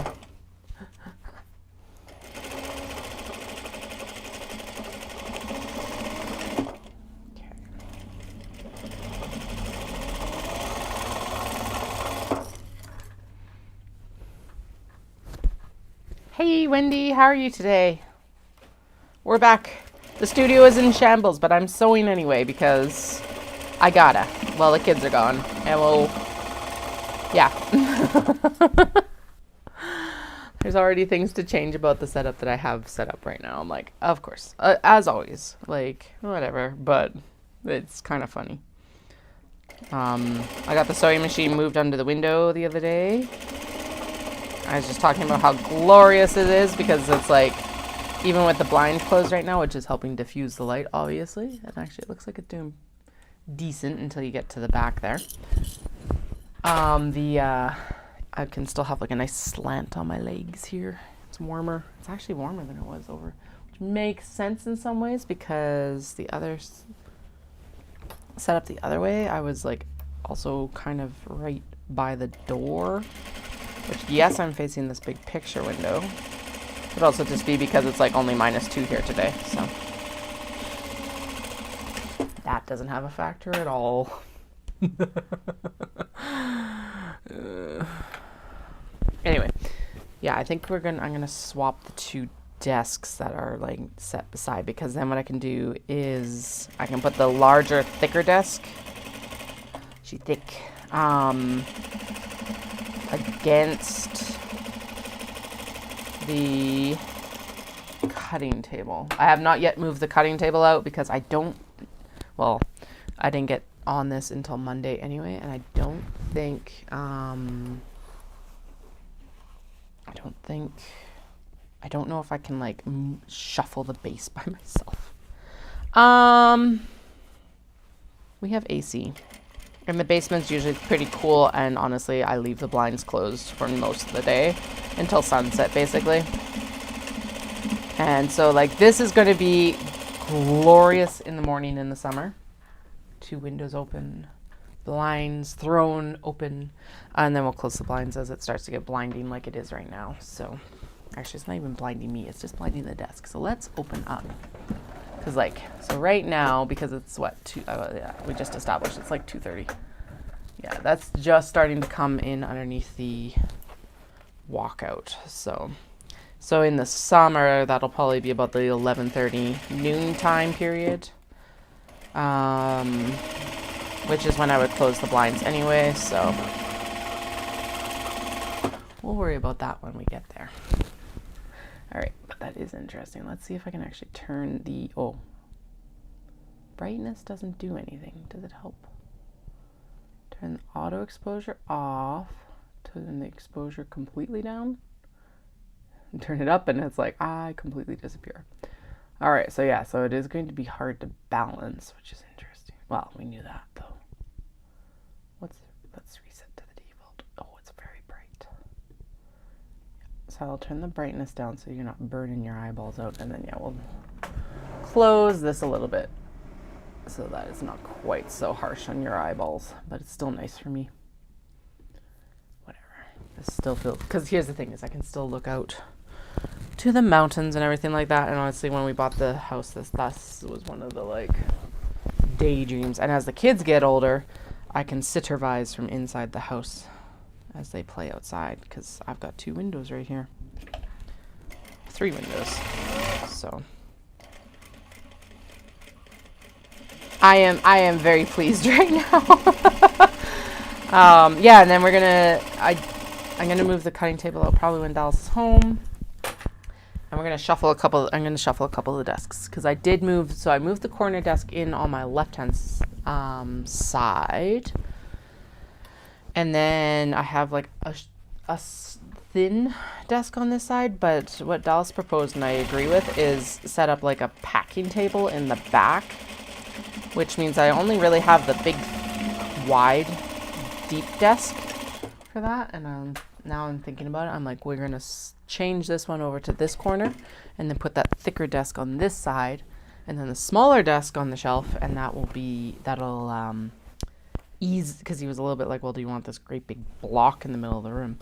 But if we swap the desk sizes, it's way easier. And we're also going to get rid of some of the wall storage in some ways, because the 1 drawer set is not getting used really at all. So we're going to use that for all those little hardware bins, and they're going to be super easy to reach because it's literally right here. Which will actually be better too, because once I swap the desks, because the other desk is actually the one that was already sitting on that drawer set. So, because he was like, well, let's leave it over in the back corner. And I'm like, no, because I'm like up and down half a dozen times already. And even with it just being behind the sewing machine, it was already a pain in the ass. It's like, this would be way easier. Super hot. Yeah, it's like, it's not hot here, but it is definitely warmer than it was last week. It's only -1 right now. So I'm like, I will take that, because it does mean that I'm not freezing my ass off down here today. Please send snow. If anyone happens to have some extra snow, please send us some snow. We need snow. Not cold. We need the snow. Let it stay at like, I want the snow, and then I want it to stay at like -5. Because then we don't have to worry about the like ice from the snow melting. And it also means that like it actually penetrates our ground without it remaining frozen as well.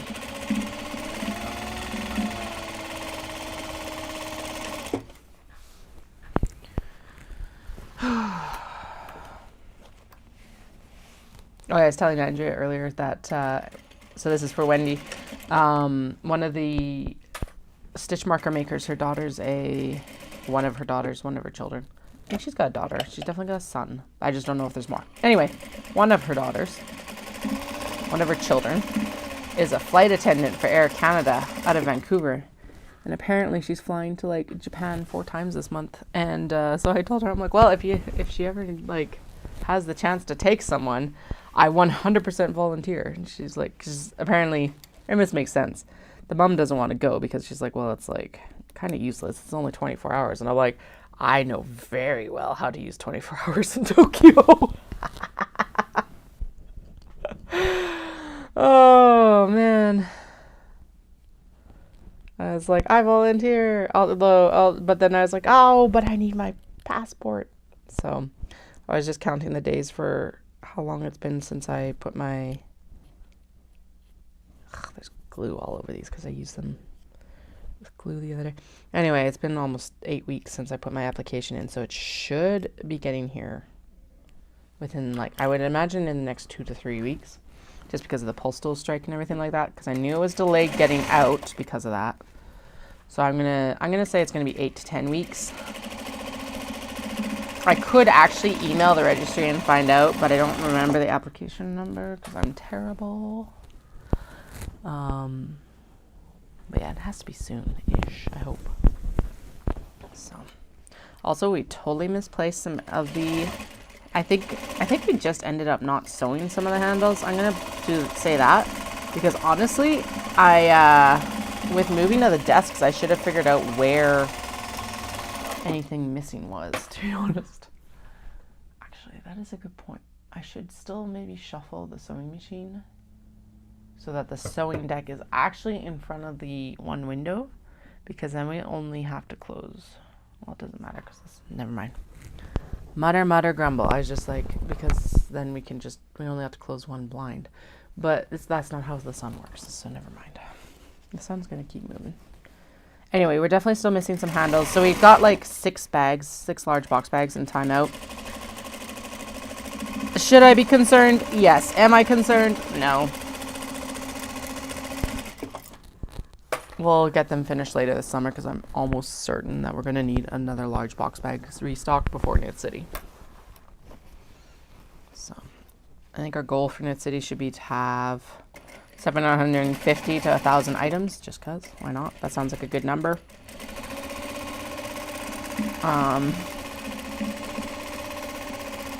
My best year for new items going to Knit City was 450, so you know. I know, seriously. Actually, that's what I should be like. It's like, I will 100% trade you a bag. I don't think I would even need to do that, though. But yeah, I'll message her that and be like, hey, so. It sounds like, honestly, as long as I had my passport, she'd probably be happy to put me on a flight, so.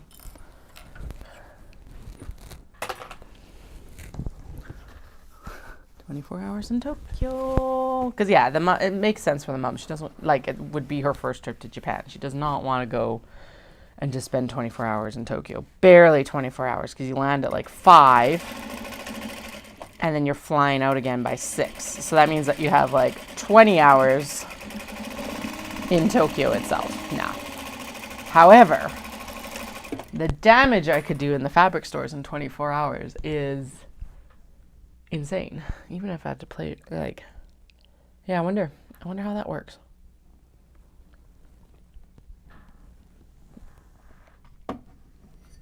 Perfect, Andrea. Please, please, please. I know I hate the ice. I will take the snow though. Even if it turns into ice, we really desperately need the snow. Oh shoot, and I also need to email our MLA. Because they have reopened the propositions for the coal mines on the side of the Rockies. And it's like, we were very, you already paused this a year ago, year and a half, 2 years ago. I don't remember when we fought this already, but we've already fought this. Why is this even a thing that you're countenancing again?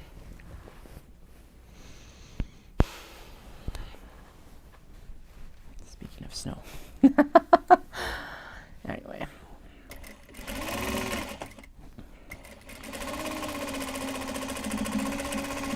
I thought we had been clear.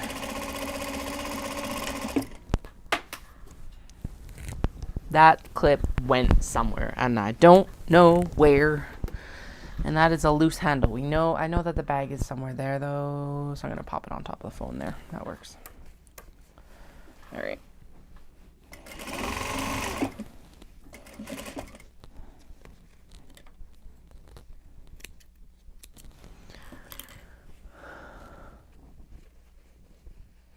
Yeah, I know.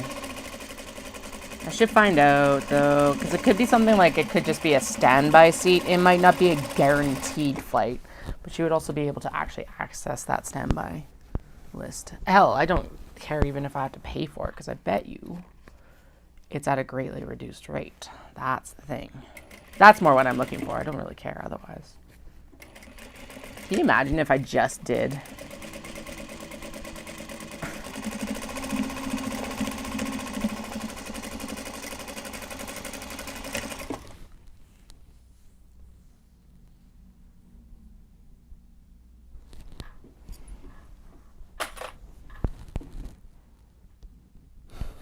like, that would be an insane YouTube stunt to pull. Sorry, I'm just thinking about, like, there is no reason why you couldn't just, like,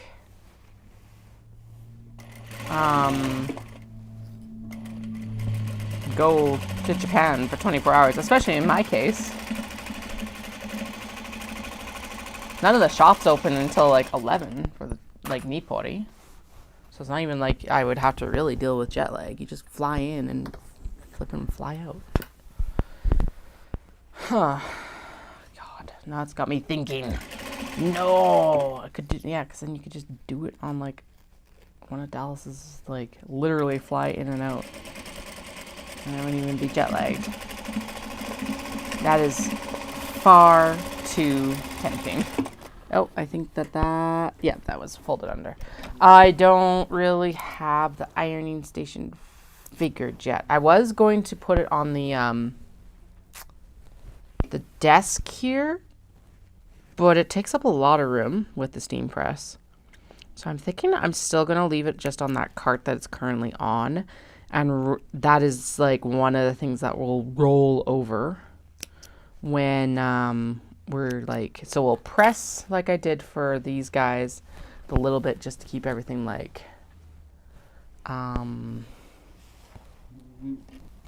everything tacked together, and then we'll pull the cart over and it'll be, yeah, I think that's still the best option, because I did try to put it on the desk and it just, I think it's more useful for me to have that space available for like piling up with the stuff that we've cut.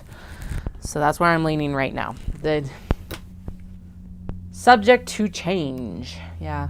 Yeah, because then they don't have to worry about dumping fuel or anything like that. Could be that too.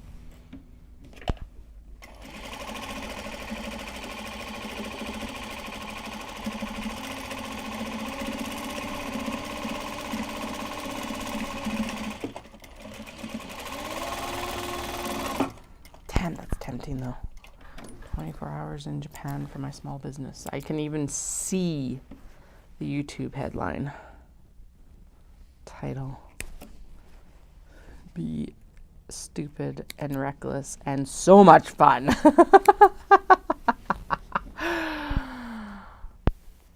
Damn.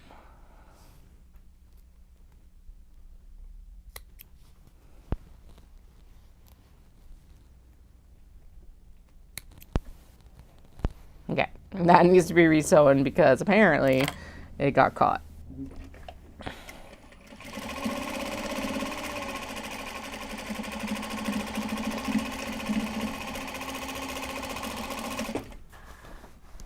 Yes, so the cutting table is going to come in here. Right now, I'm pointing at it. There's like these dressers right here, and the TV is up here. The TV is going to move back into that room, and then the cutting table is going to go right here. And so that's what I keep talking about, is like right here then is this desk. And so it's going to go cutting table, desk, sewing table. So that's where we're at with it right now. And then, yeah. Then we'll go from there and figure out the rest of it. This is why I was like, I want to change it around. And actually, as much as it's a pain in the ass to do in the middle of production, it's actually a good time to do it too, because you figure out very rapidly what does and doesn't work. Like, very rapidly. Maybe a bit too rapidly. Oh, this is a complete fail point. Or, oh, this is what needs to happen. And yeah, so that's why I was talking about I want to put the thicker desk here. Because the cutting table is quite deep. Probably deeper than it needs to be. Although I was looking at different options today, and I'm like, okay, so like, we could go back to like something like the IKEA desktop again. But it's not actually, there's not a lot of good options there. Or we could go to a completely different setup, because actually one of the organization videos I saw was like this, again, IKEA. It's like one of those movable islands. She's got 2 stacked, I guess hers though are stacked back to back, whereas I would stack mine side to side, so it doesn't quite work as well. Because it's not deep enough for the majority of my cuts actually. Because it's only like 16 and 5/8 deep or something like that, and I'm like, well, that doesn't even cover like the majority of what we cut. So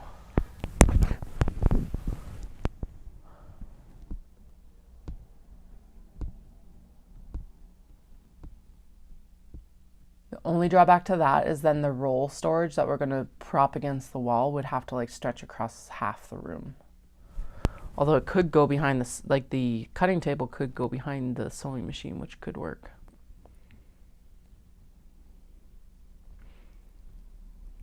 I think honestly the cart is still the best option for the ironing. Because when I did the ironing for the interfacing, I just actually threw the quilt board that I made last year up onto the cutting table. So the tack down just happened on the cutting table, and then the trim down also just happened on the cutting table. Because I tacked it down as I was unrolling it from the roll. That was the awesome part about it. Which is not something that you guys have seen yet, because we discussed it and then I did it this round, but I also had kids at home because it was winter break, and so I was recording versus streaming. So you'll see that in action with the Kato when we get there. But I think having the steam press where like just on the rolly cart to move around is probably the best option. I don't know. We will, that is something that's going to be determined when we're working probably on the Kato next. Like I said, this is why it's like good to have this happening in the middle of the production run versus maybe in the slower period necessarily. Although yeah, changing it maybe half and half. But I don't know, it doesn't really work, because then it's like, then you're always pulling it over. You've seen how I use the whole cutting table when we're cutting. So it's like taking half of it up doesn't work very well either.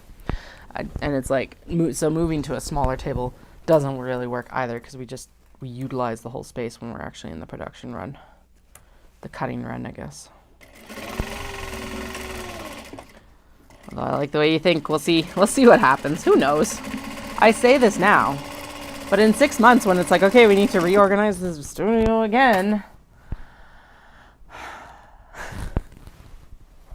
I really hope that outside of like any floor renovations, which I'm also reconsidering right now, I really hope that this is the last time we actually have to move the studio around. Like, I'm so done. I'm like, I just want to get it settled into something, and then like add storage as we need. That's fine. I am still looking at the Calyx being like, okay, maybe we should do those bookshelves, because it would actually still open up a lot of space in this room. I say as I echo into the middle of it now.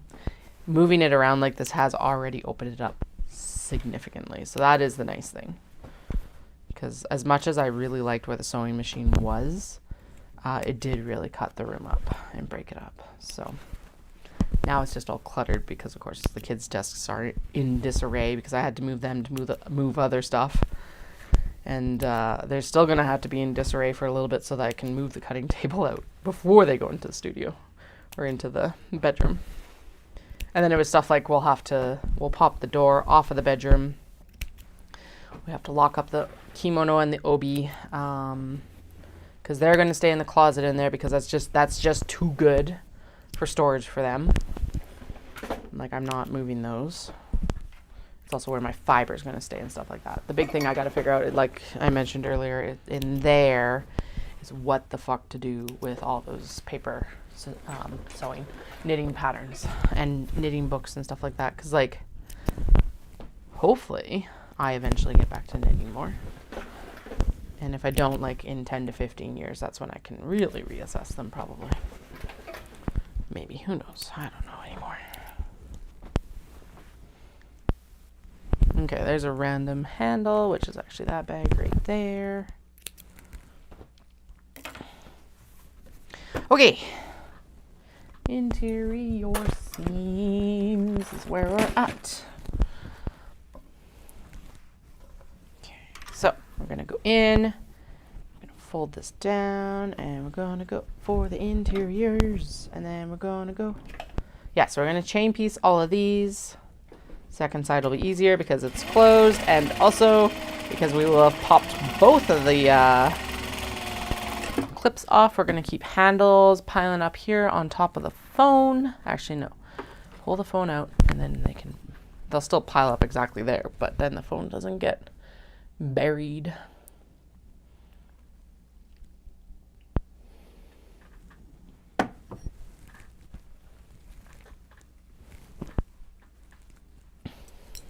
Then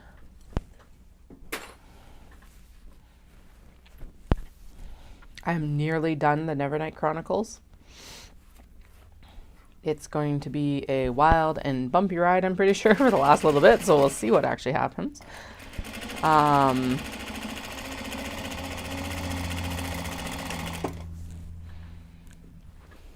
do not trust Jay Kristoff further than I can throw him, and he is quite a large man from my understanding, like tall. So not far. I'm very worried right now. Because he's painting two different pictures too. It's like the happy ever after ending or the doom and gloom ending, and I cannot tell which way this is gonna go at all. So we'll see, I guess. Who knows?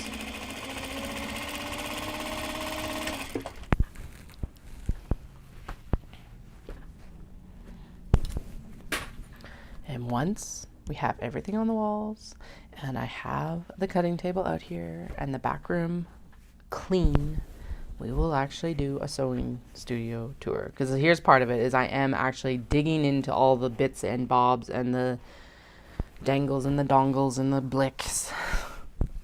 All the stuff that I've kind of like tossed in a box and been like, I'll deal with this later. Alright, I'm dealing kind of with right now, which is what's going to take a little bit longer as well. But then I don't have to do it again for a while. Like, I don't use colored thread for top stitching anymore. So a lot of that can just, we're just going to buy nothing it and get it out. And stuff like that. So at least that's what I'm thinking right now. Notions that I'm not going to use and just all that stuff.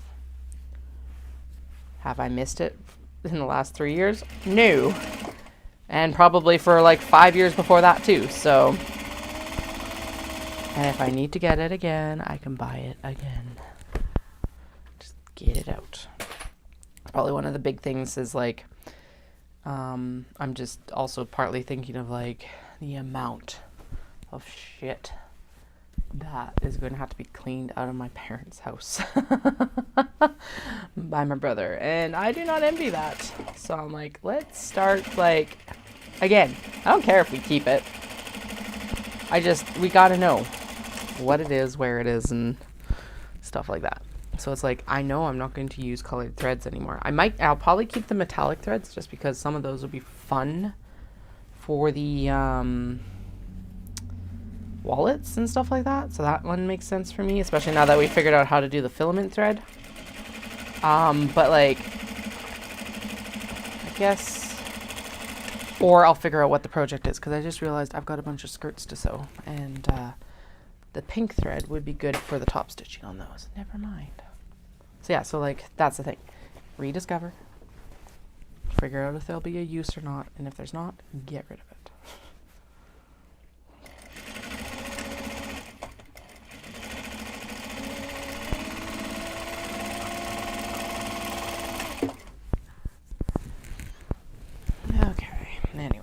Now we're just focused in on this. And then tomorrow is Thursday. So kiddos are home tomorrow. We got gymnastics. And then we'll come down and I will narrow down what we need to do for storage and stuff like that. If there's anything extra we need. And I think I'm going to try and get the cutting table out tomorrow. Friday, I've got what's a cross training day, and there is a spin class whose teacher I don't mind at my studio. So I won't be as late as today, but I will be a little bit later because I'm like, okay, top priority right now is marathon training so I don't die. Especially because we've got shows to prep for, but like I'm not, like, again, none of these until Dawson are killed myself shows. So April will be oh my God, that's going to be such a tough month. Just another reason to start running fall marathons, maybe. Throw the legs a little bit. Anyway, yeah. What a month. So yeah, maybe we'll try and skate that out so that I don't have to do a kill myself month.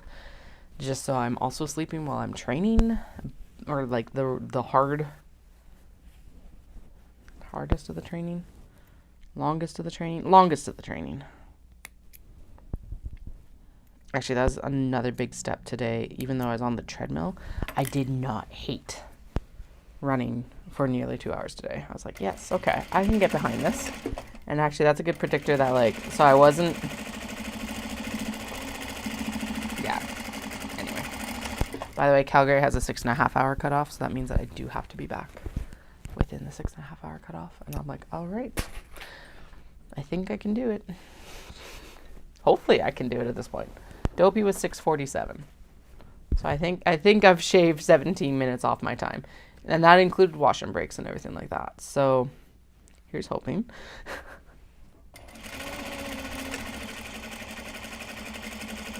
But yeah, that leaves me, actually that's kind of good because so if we've got our last long run on April 14th, 2 weeks before, just under 2 weeks before Dawson Creek, that means that for the last 2 weeks we can do a kill myself run to get finished. So we'll try not to have too much of that, but you know it's going to happen.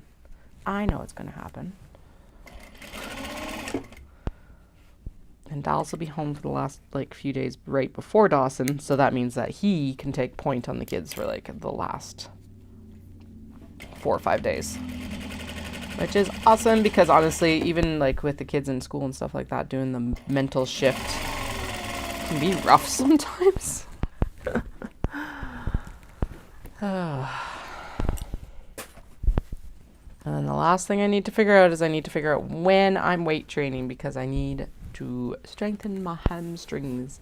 My hamstrings are actually they didn't do too bad today, but they're definitely going to be the weak link in the whole back muscle chain for this training. And I'm like, no, stop, you better not fucking get plantar fasciitis again, because holy shit did that ever hurt. And it took forever to resolve. So, well, maybe not forever, but it took, when did I start seeing Trevor? I started seeing Trevor in probably April. Yeah, just after we signed up for Dopey, because I was like, well, I can't run on this. It didn't hurt when I was running, but my God, the pain afterwards. But yeah, basically he just told me it's well, it's just one of those stubborn ones, and it's just gonna kind of resolve, or it won't on its own. It's great. Thankfully for that one, it did resolve right. I didn't even realize it until we were running Dopey, and I'm like, wait, my foot doesn't hurt afterwards. It's a little bit stiff, but I'll take that over the actual PF pain. Holy crap.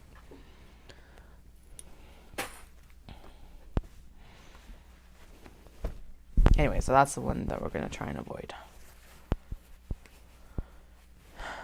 And some upper body strength so that I don't hurt myself while with work. Yay.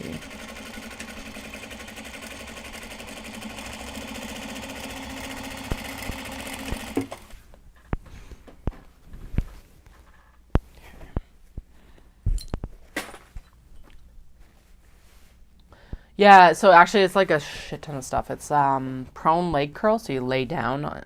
I use a lot of machines. So it's when I'm at the gym at least. But lunges would work it, because it's also a little bit of glute. don't think my like butt's that strong. Mostly hamstrings, and it was the calves actually that he pinpointed for the PF. But what I've been feeling, at least on the when I was in the conditioning runs, was my calves were really weak. So calves and then hamstrings. So it's the PF exercises were like calf raises, which were super helpful. Lunges and the dipping bird. So it's or single leg Romanian deadlift. But basically you hold a kettlebell and then you like, so if I'm doing it with my right, opposite arm to opposite leg. So if you're doing the strength with, you're trying to strengthen your right leg, and this is a unilateral movement, which is super important for running too, versus like the squats, which won't pinpoint like muscle imbalances. So the RDL, the single leg RDL, dipping bird, you look like one of those dipping birds. You hold like, so say a kettlebell in your right hand, you're balancing on your right leg and you dip down. So it's really good for balance, which is also shit, especially on my left side right now. Surprise. And then you like lift back up. So that's a really good one just to kind of really pinpoint the muscle imbalances. And then the calf raises are supposed to also have what's called a heel drop. So you do them on a step and you go from flat, like, and up, and then you go down and your heel drops down, which also helps stretch the calf as well and puts it on a different load. So one of the other things I probably should add in eventually is like some skipping or something like that, because it's also really good. And the kids would probably love that too. So, but that is definitely I'll work on that in the summertime. That's fine.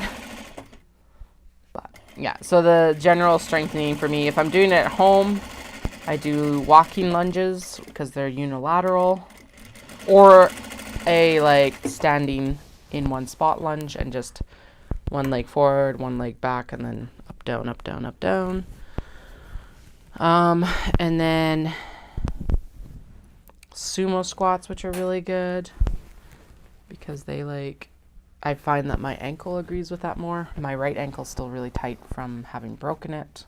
So the mobility in it just is not as good as it once was, if it ever was there. I don't think it ever was, but it's definitely worse than it was. There we go. What is it? Yeah, so the goblets or sumo squats, because you put your feet out further and then you turn your toes out a little bit too. So I find that I'm able to get into a better squat position from that. Calf raises, lunges. What else do I do when I'm at home? Single leg, the dipping bird. Sometimes I do a standing clamshell. So instead of like laying on the ground with a band doing clamshells, if you like put the outer portion of your leg against like a door frame or something like that and basically do a static hold, it's really good for a lot of the like side abductor muscles and stuff like that. Sometimes I do that, not all the time. If I'm at the gym, it's squats in the squat rack, although I prefer the hack squat machine. I don't think our gym has one though. Hack squats, leg press, which are basically the same thing. They are working very similar muscles, although the squat's going to work more core, technically, if you've got the proper form, blah, blah, blah, blah. Although if you're scared of hurting yourself in a squat, do the leg press. What else? And then, yeah, for the hamstrings there, I do the prone leg curl, which is the one where you like lay down and basically like try to punch yourself in the butt. I'm always so self-conscious of that one though. I'm like, I doubt anyone is looking, but I'm like, I really don't like doing it when the gym is busy. So that's a big hamstring one. And then I do the RDLs and calf raises there, but they don't have the heel drop. Because I don't have a bunch of time. So I take like half an hour to do it and get up. And upper bodies, like rows. And these actually, both of these pretty much work whether I'm at home or at the gym. So I do like chest press. I cannot do the dips or chin ups at home. We do chest press, and what I started doing with the chest press at home with the dumbbells is like crossing them opposite arms so that you get a little bit of that pull in, which is the big one for the chest. Skull crushers, which are triceps. What else do we do? What else do I do? Triceps. Bicep curl to Arnold press, so you get the like big shoulder, all those shoulder muscles. Rows, because that's the big one for this back here, which should help it not spasm this year, hopefully, like it did last year from all the sewing. Ow, just whacked myself on the machine. And then lat raises. Ugh. Which is lat front and lat side, and they fucking suck. Hate them.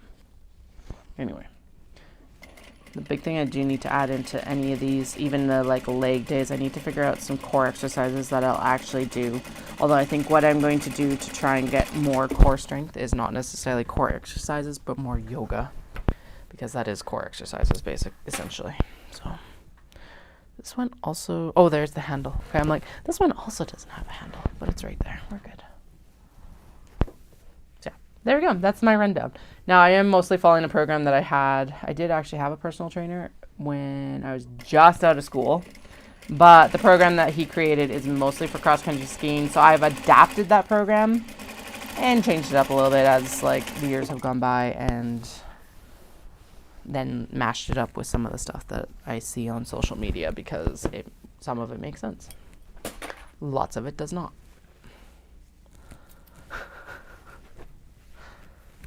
Just how it goes. And because it's like, well, yeah. And some days that like whole section gets truncated. Some days that section goes well. It's just like, especially with the weight training, now that we're into this running season, it's like something is better than nothing. I will not do leg day right before or during long runs though. So tomorrow will be chest and back, so that like all that stuff. And then Friday, I guess, yeah, actually that's what I'll do is I'll go to the gym and then I'll go to spin, which will be leg day, but that's okay. I can ease up on the spin a little bit. It's just cross training, so do the cross training.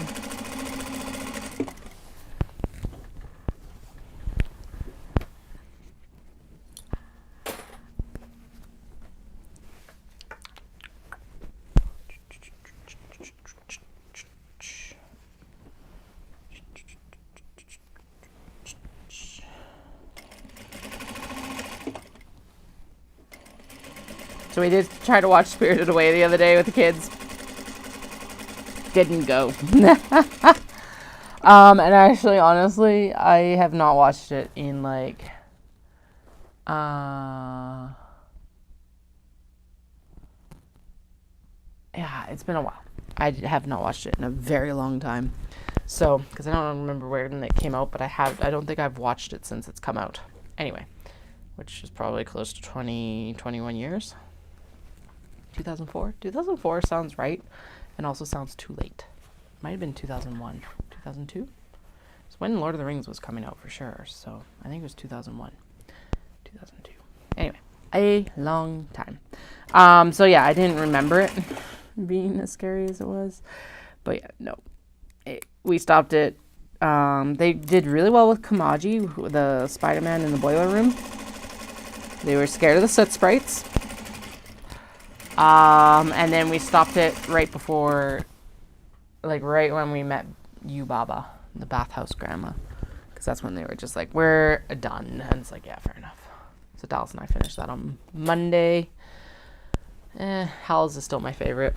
I can see why Spirited Away is someone's ride or die, though. Like, I can see why and how people love it. It's still just not my favorite. It falls... I love Japanese stories, but it falls into that category of unresolved, and I am a person who likes to have an ending and a nice resolution. It doesn't have to be a good resolution. It doesn't have to be a resolution I agree with. What it does need to be, though, is a resolution. That's why Escaflowne to me is still like one of the most annoying animes. I wanted to throw that anime. Like, if I could have physically picked up the TV and thrown it across the room, I probably would have. Goddamn Escaflowne. So good until the fucking end. Yeah, the leaning over to, like, tie roller skates. I cannot rope skate to save my life. So, you've already got that on me. The aforementioned balance problems have been an issue since I was a kid. Okay, yeah, now I'm cluing into some of the reasons why, probably. Anyway, yeah. God, if we went ice skating when I was a kid, I would be like, my knees would have bruises for actual weeks, like 10 to 14 days. Treasure Island would probably fucking love that. Pirates, Treasure. I'll suggest that to Dallas. We ended up playing his game, which worked because I got some more work done. They have been enjoying the game he's playing, so it's very, like, cartoony and bright, and yeah, it's got monsters in it, but it's, like, very low stakes. So I always forget about the Muppet movies, though. So yeah, Muppet Treasure Island would probably be a good option. At least we can try again, right? Like, whatever. We need to also finish Cardcaptor Sakura. That is something that we had started, and they were actually enjoying it. And then we should also watch some more Pokemon, because my youngest really liked Pokemon. The eldest, again, kind of got scared. Although I forgot how scary that first few episodes was as well, because, again, how long has it been since I watched it? But I think that we should continue that, because I really want to take them to a Pokemon Center when we're in Japan. And I think they'd have a lot more fun if they understood a little bit more about Pokemon. And they're going to be at, like, that perfect age to go. If you're an adult going to Japan and you want to go to the Pokemon Center, have at it. I don't care. But I was much larger of a Pokemon fan when I was younger. There we go. But I think taking kids that enjoy Pokemon to a Pokemon Center would be the best. So, I think that'll be on the list. I think they also just remade Digimon or something like that too, which is like, ooh, that might be good to watch. Because we tried to watch the OG Digimon, and oh my god, was it rough. Because it's like we watch so much of our anime now in sub instead of dub that when the dub is bad, the dub is bad. Back when you're a kid and it's the only option, you don't really have a choice, right? But holy crap. Although the dub on Cardcaptor Sakura is also super terrible, to be honest. It's like, they've done a really good job, I think, of staying truer to the story so far. But the pronunciation of Sakura is wrong. Because they always go Sakura, which it's like, no! And then it's almost too literal. It's like, guys, you could have, like, eased up on this a little bit. So it's like, okay. But it's the only way to access it right now without buying all of the DVDs. And I'm like, we'll take the streaming that we already have, thank you. But yeah, it's pretty bad. I'm like, no. No.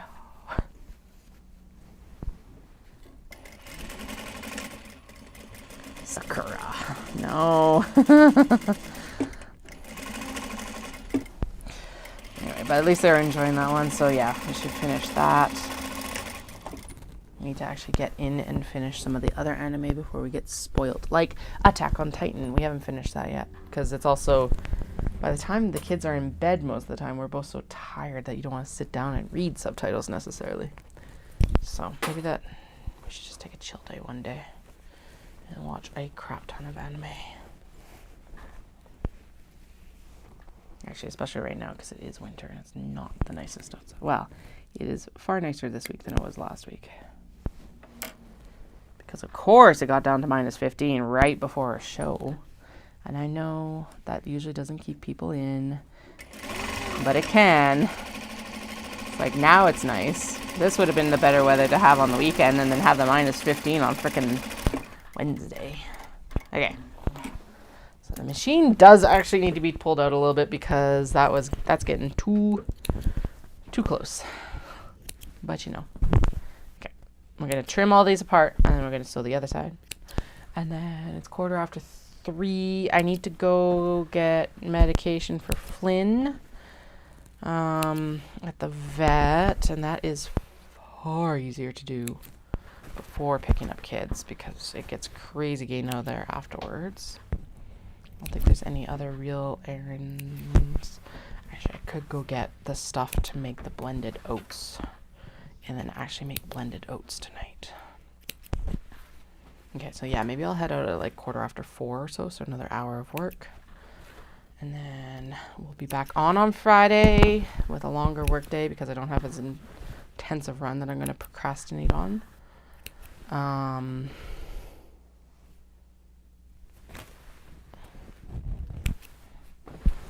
Yeah, and then I will be back on Monday. However, on Monday, I have another long run. It's like this program is actually kind of... I think it's because we went right from conditioning to it. I'm not sure, but I'm like, why do I already have 2 long runs within a very short amount of time?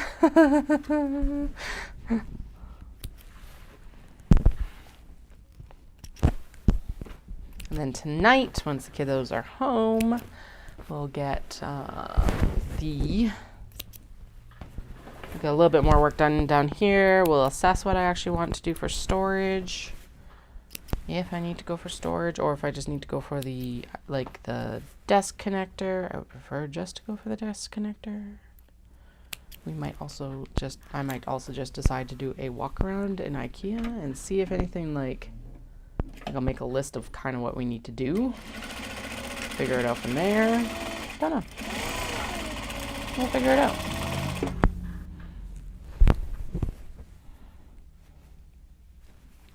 I'm excited to see how this is already coming together though, so that's nice.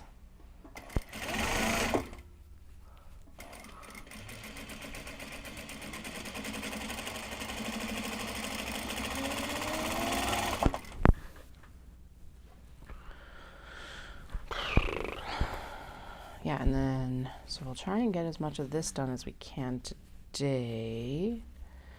And then on Friday, the first thing we're going to sit down and do is I want to get those traveler slings like rolling. If we're at a point, or finish these up and then we're going to get to traveler slings for sure. And then, yeah, and tomorrow's a rest day and we don't have to go anywhere right away. So maybe I'll actually sew a little bit tonight. Just to kind of keep things rolling. I don't know. I don't know if I'll put the time into sewing or if I'll put the time into organization. We'll figure out what strikes me tonight. Should actually see if I can take apart the cutting table. Because honestly, that, like, as much as it's a shambles behind me, there is in some way no point in, like, tidying a bunch of this stuff up without getting the cutting table out here. So I don't know yet. Anyway, I do need to go pee. Like I said, heaviest day of my period, always. So I will be right back. And we will crank through the rest of these hopefully pretty fast.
All right. Literally come right back downstairs and drink some more coffee. Fluids out, fluids in. Do have to remember to stop drinking quite... Okay, so drink a coffee before I go on the treadmill or for my run, because honestly, otherwise I get a caffeine headache, right? Because addicted. I know this.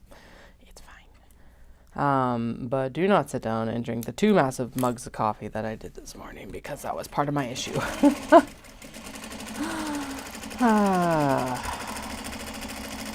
Plus, yes. Swollen uteruses against bladders are never conducive to that situation either. Okay, I'm gonna move the table out. Just a couple ticks here. There we go. And then we can push this off the back edge there, and then we can shuffle the camera just a bit. Yay!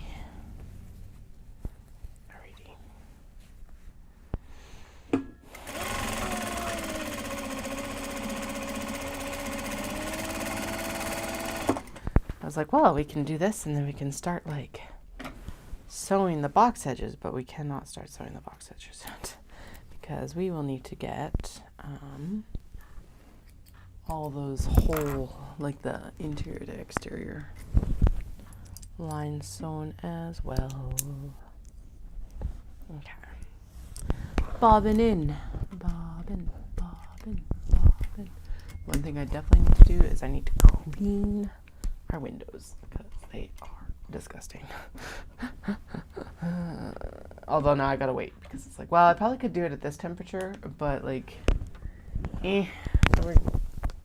in theory supposed to have some more snow. So I am going to wait until we're pretty damn clear of snow at least, so we don't have to deal with that melt. Granted, rain will do the same thing, but whatever.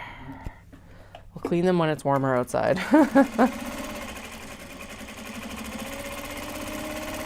Snow is just my excuse. The theoretical snow. So.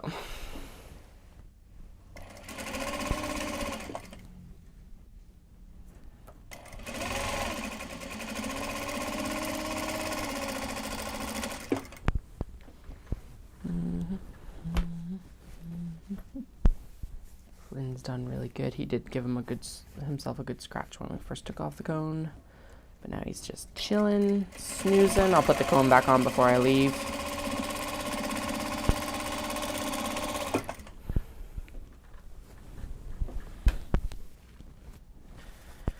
Blah, blah, blah.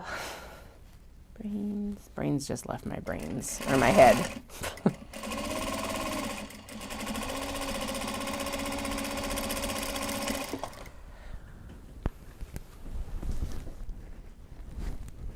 Made a giant pot of jambalaya before he left, but it is a giant pot of jambalaya, and now I'm already sick of eating it. I'm damn it.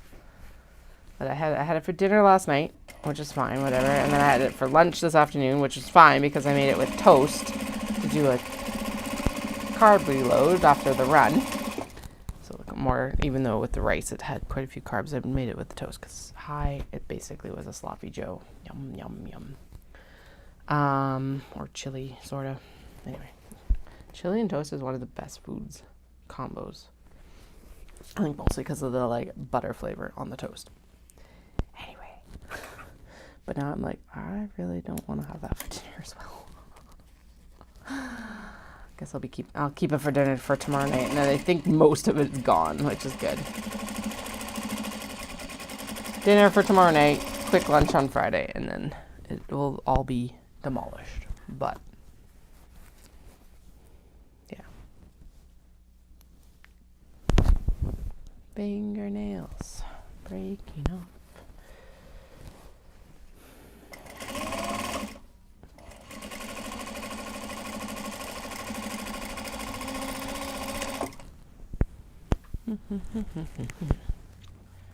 All right, we're doing pretty good. I think we're about halfway through the second set of seams, which is awesome. Then yeah, we'll do that side's already sewn. It's this side. Oh, here. I did this one opposite. That's okay.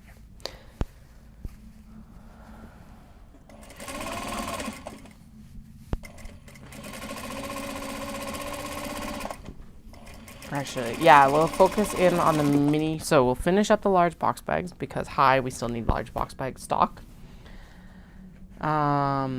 Which was one of the good things about Dallas coming and helping me set up on Saturday. Besides the fact that it was a really short setup period, and I always forget that as well. It gave him a good idea of like what I'm working towards for Dawson, because I filled that 10-foot booth and they're not even 10 by 8, and there was no more stock.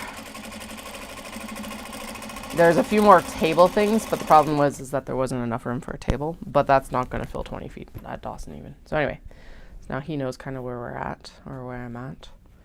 So I think large box bags, and then we'll go in and we're going to do the traveler slings, and then I think we should do the gyoza bags before the passport folders, and then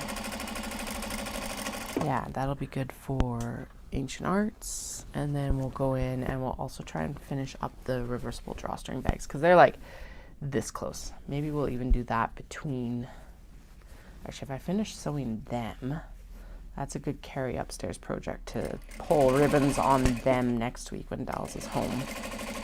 So yeah, there we go. So we'll do large box bags, drawstring bags, traveler slings, because I really do want to get the traveler slings done. The interfacing didn't interface correctly. Let's put another row of stitches here, and then we'll flip them to the other side. Yeah, I want more of the traveler slings done, but we definitely need to get the gyoza bags done as well, because those are project bags, and we didn't have those at Dawson last year. And the few reversible drawstring bags that I did get done got pilfered at Shindig, so let's get those done too, because that already feels like they're going to be super popular. I don't see anyone else doing reversible drawstring bags, so there's that. And then Kato and Kato and Kato, because here's the problem with the Kato right now that I was looking at, that I was like very much impressed on me from this show, is the fact that we have a few Kato, I don't know, 20, which doesn't sound like it's a few, but the problem with them is that there isn't enough variety in the colors that are left to push the 20 that I have.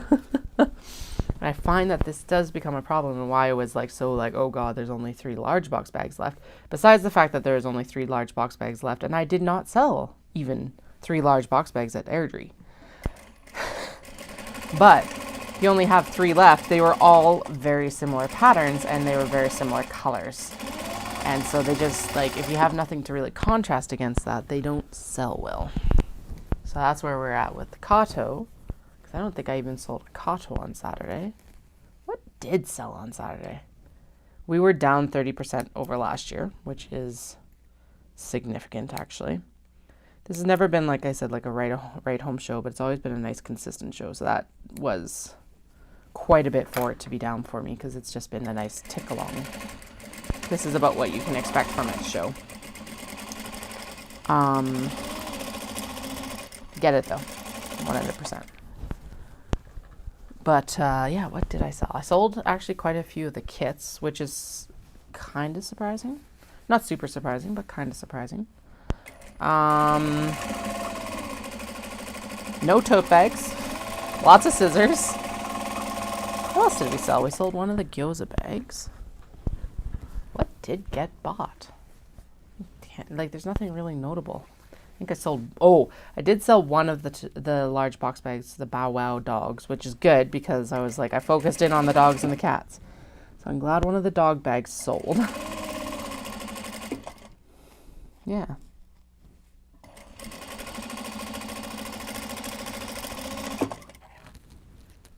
There's those things. The thing about it is you can never predict what's going to be popular at any given point at any show. It's just kind of have to tick along, right? And hope for the best in some ways. I know the mini travelers have been really popular, so once we get the once we clear out some of these whips, we'll focus back in on the mini traveler slings. Because, oh, I did sell 2 of those. That's right.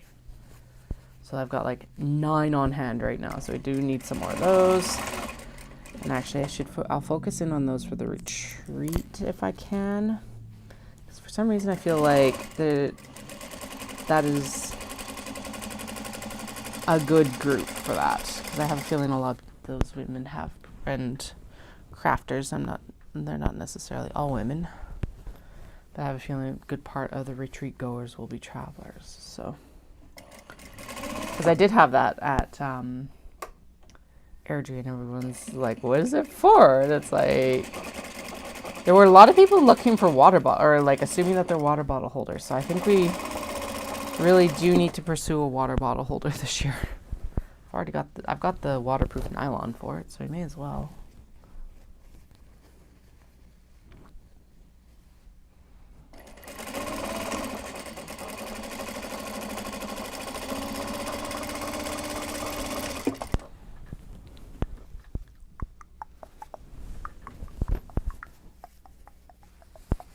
Okay, so one thing I am actually really enjoying about this whole, like, having the box edges already cut is A, we're going to probably have a sturdier side seam because we've backstitched it. B, because now, even though we've already spent all the prep work time, we're just sewing. We don't have to, like, we're not sewing and stopping and then, like, going in to do more sewing. We're just sewing, which is really nice. If anything, it's like one of the drawbacks to both the drawstring, actually not even the drawstring, but definitely the gyoza bag, is having to like pause and do that iron in the middle. It's like, damn it, I just want to sew. You're such a simple bag. The woman who did buy the gyoza bag was almost resentful, it felt like, because she was like, well, I sew, but I wouldn't be able to figure out how to do this. I'm like, well, you also probably wouldn't end up with the fabric either, so 2 birds with 1 stone. I've definitely bought bags from other people because I'm like, I just don't want to make it. Or like, you've got something that I just adore, because why not?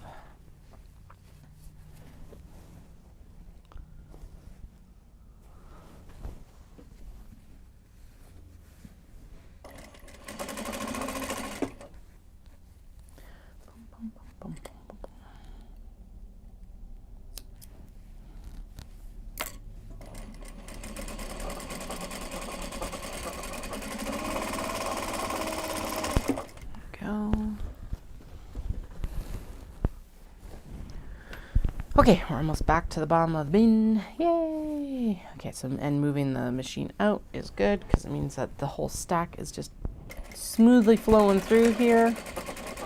Yay!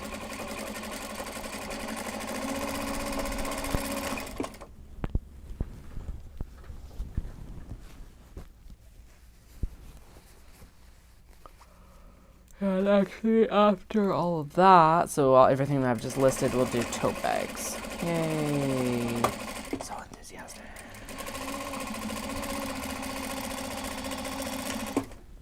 Actually, I think there's some tote bags in the whip bin to finish up too, so we'll do that, which is good.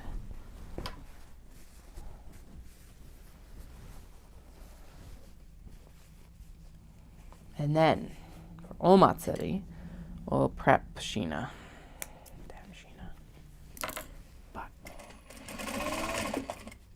Already sold. Yeah, we've already sold both the ones I struggled with over the summer, so here we are. That's what we'll do.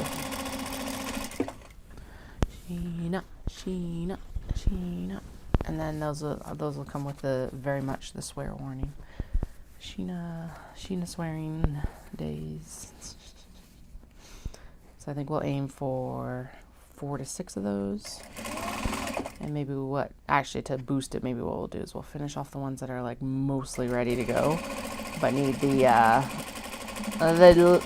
some TLC on their prep, because they definitely need some TLC on their prep. And then, yeah, we'll go from there.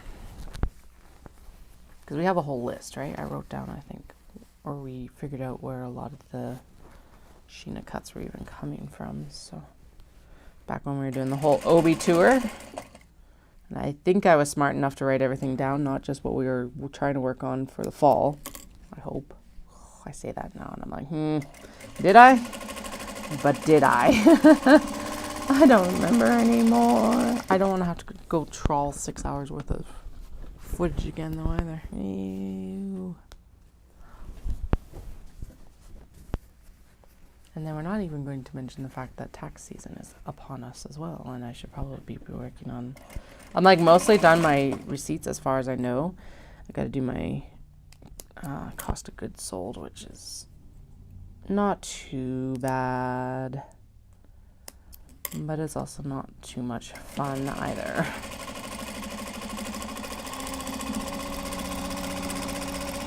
So, yay. Okay, last two though. Here we are. Okay, good. It's like, do we have another bobbin wound? Because honestly, the next step is the worst one to try and wind a bobbin on because it's just such short seams. Which, yes, we do. And then last one, last one, last one, last one, last one, last one, last one, last one, last one. Whee. Okay, and actually this has been a whip for a lot longer than this round of making, and it looks like we just ran out of bobbin thread, or it broke, I can't decide. Okay, trim them and back into the whip bin. Boom, boom, boom, boom, boom, boom.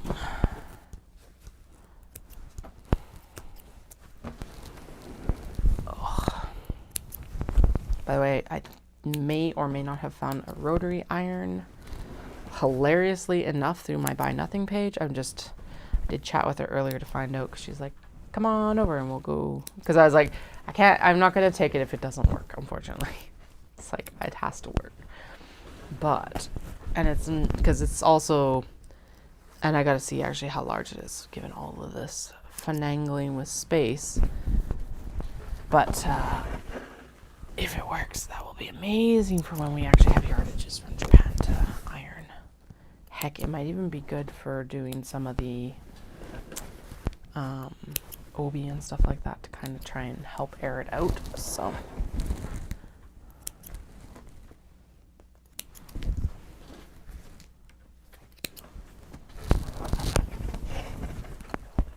sorry, did not intend to whack you. And incoming. Just trying to lift all the large box bags out of the trough. Whatever we want to call behind. I should throw another bin in there so that I don't have to pull them out of the trough. We could just like lift the bin out. Although this way is good too, because then I'm like forced to cut all the chain piecing right away. Rather than be like, yeah, we'll do it as we work on them. No, you won't. Boom, boom, boom, boom, boom, boom, boom.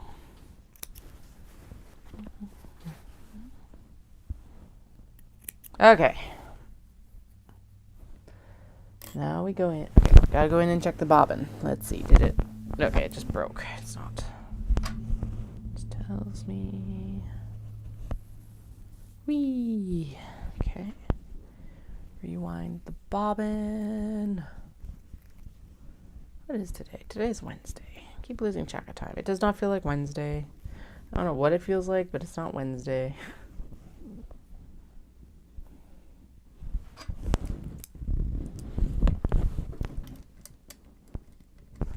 Flynn is extremely happy over here right now.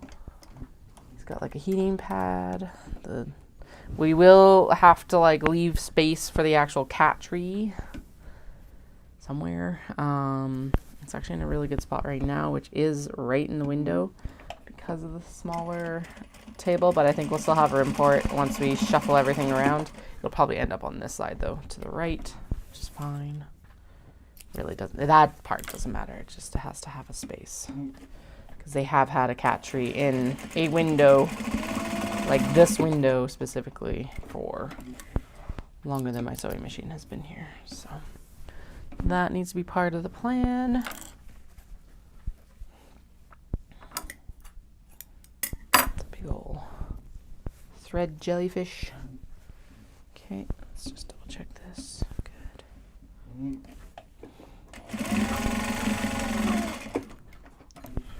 Boom, boom, boom. Boom, boom. Okay, I'm going to throw that behind onto like a pile that's behind the bin, which will be fine. Oh yeah, so I did get on Onyx Storm yesterday. I have not started it yet. I really want to finish Nevernight first, although I do need to read Onyx Storm before our next book club. Onyx Storm being the third book in the Imperium series. Empyrean, I think. Whatever. Rebecca Yarros, Dragons. Smut. Feels like teenagers, even though they're technically young adults. Like, and not young adults as in like teenagers, again, but as in they are like 21-year-olds technically, but sure as fuck don't act like 21-year-olds. Well, they probably do. I don't remember acting like that at 21 though.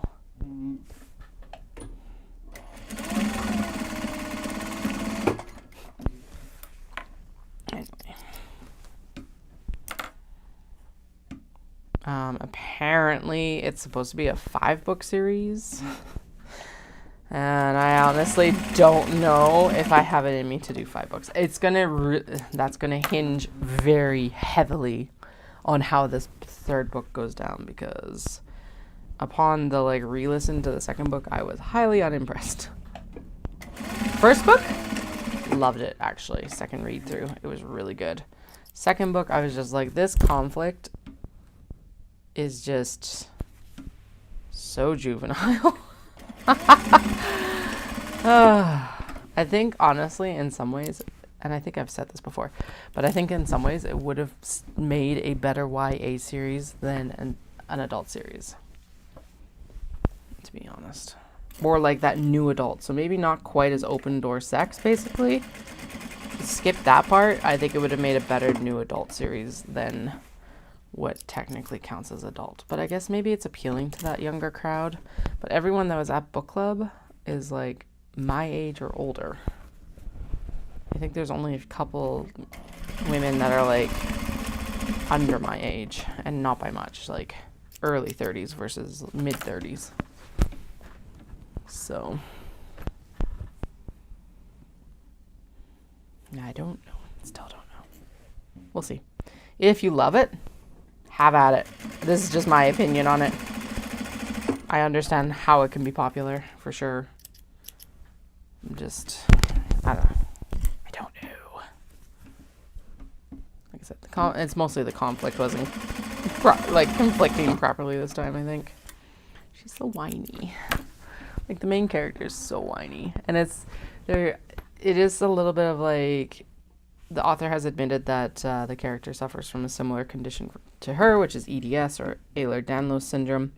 And I'm like, upon reading that, I'm like, okay, so you just Mary Suing or like self-insertion into this story? Is that what's happening? Because that would explain a lot, and that like gives it a different twist where I'm like, okay, well I would give it a different grace, I think. But it's just like, I feel like the female main ends up falling into like the strong female character, but we don't really want just strong female characters. We want dynamic female characters is always how I argue it. It's like, it's not just strength. Give us a character who grows, and she hasn't grown any. That's what it is. That's what bothers me the most. And she is so whiny. So whiny. Anyway. That's where I'll stop. If you enjoy it, awesome. If you don't, I'm right there with you in some ways. I'm still giving the third book a go, mostly because of book club. And then in March for March, we're going to read Quicksilver, which I already have in hand. And so far, am enjoying a shit ton more. So far. I'm literally like 100 pages. I think I'm less than 100 pages in right now. So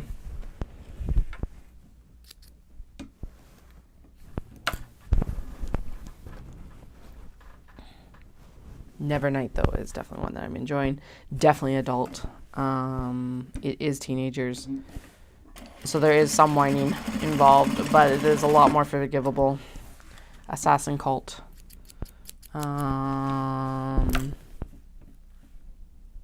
Yeah. All good things so far. Just, I am extremely worried right now about how this is all going to, like, end. I'm like, oh, God. Probably should not listen to the ending in public is the big thing, because who the hell knows? I might throw my phone across the room. I'm listening to the audiobooks because the library actually had them, like, right then and there. So I was like, perfect, I will listen to that.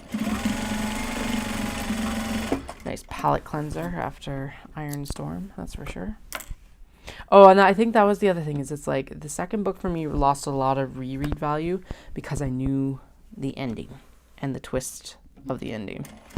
So it's that, I think, was one of the big things that also lent it not having maybe as much staying power. Although there was some stuff that I forgot, so that was kind of good to reacquaint myself with, I guess. So anyway.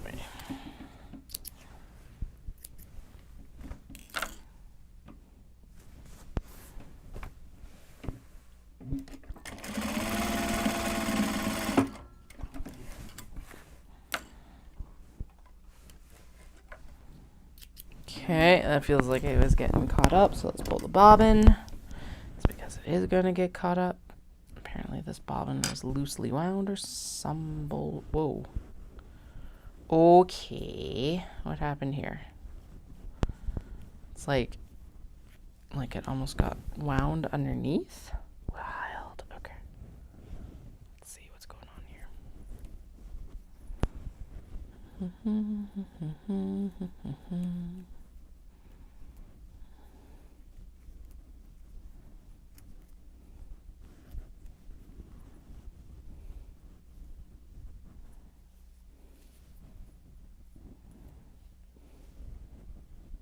Oh, come on. No.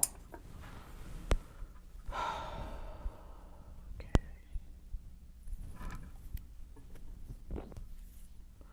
What I'll do for 100 yards or less of fabric, or 100 yards or less of thread.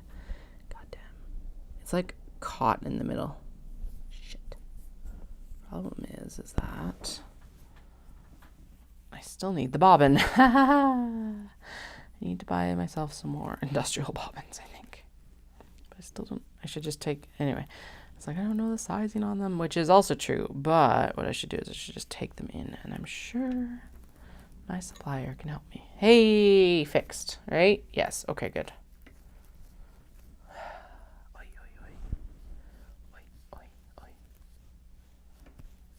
Okay.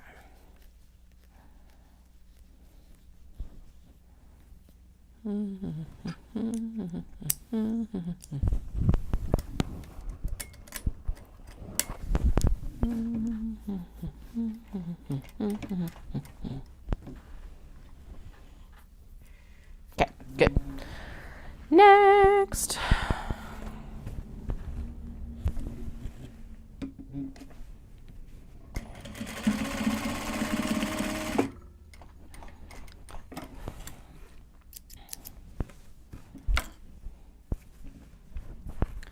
We're going to try and get all of these, like, smushed together. And then that gives me, like, got about 25 more minutes, which means we'll try and get these all smashed together. And then I will go and get kitty medicine and the, like, couple of random ingredients I need for blended oats.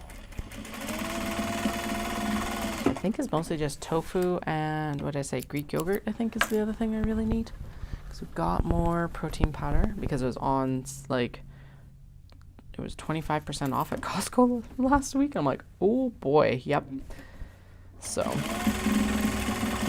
that was good. And we got vanilla flavor because I think the vanilla flavor might be, I think it'll be better in the, like, blended oats and stuff like that for sure. least. I don't know. That's my theory. That's what I'm going to stick to until proven otherwise, if I am proven otherwise. Then I'll go get the kiddos and we'll have dinner. And we'll come down and try and unshamble a little bit of this area. I think the big thing is probably going to be...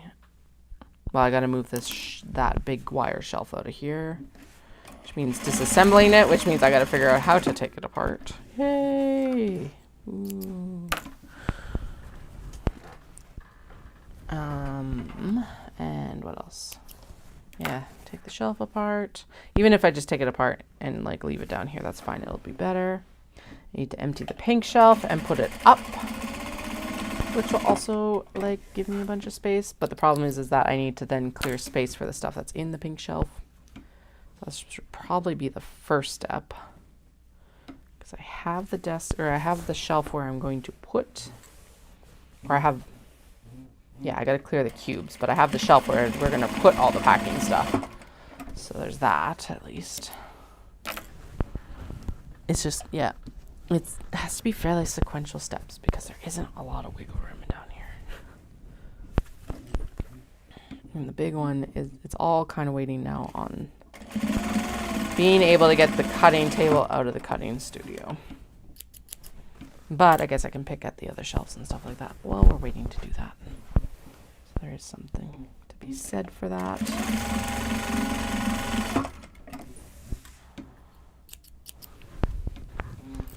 Because the other portion of this is like the kids still need storage in there for like their stuff, or like art supplies and schooling supplies and all of that. So it's like we can't take all the shelves out of there, but what shelves are going to go back in? Because right now I basically have everything except a 2x2 calyx out of there, and in here, and I don't need all that storage space. So I need to clear and move the bookshelf out of there, which will help a lot because we're definitely not leaving that in there. It doesn't really have a good space anymore. Actually, maybe that should go at the end of the cutting table down here, and that's where I can put the bolts and stuff like that, because that's the service it's performing right now for me in the studio. Is it's some books up top, but it's mostly bolt storage for the pockets and things. So maybe I should adapt it for out here. I don't know. It's a really heavy, kind of ugly shelf. Not that everything has to look pretty, but it's a really heavy shelf. Like, I actually don't know if I could move the calyx shelf by myself, but because this one isn't smooth on the bottom, I think I'll need Dallas to be home to help me shimmy it so I don't have to worry about crushing myself.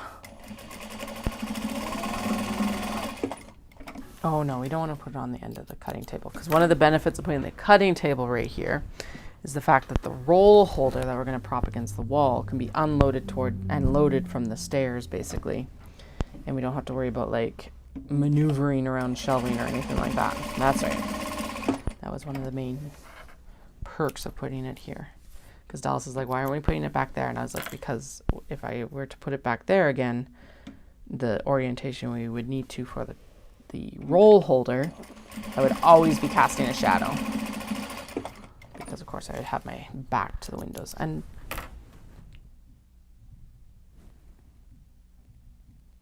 oh, it's Dahlia. Okay. Like, what is that noise? But she was using the scratching post, and it's like right above my head now. Yeah,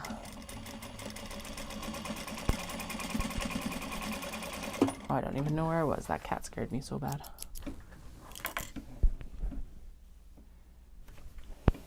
Or distracted me so badly.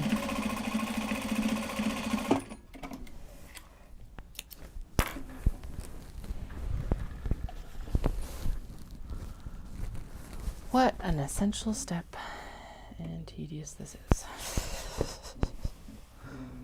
Doom, doom, doom, doom.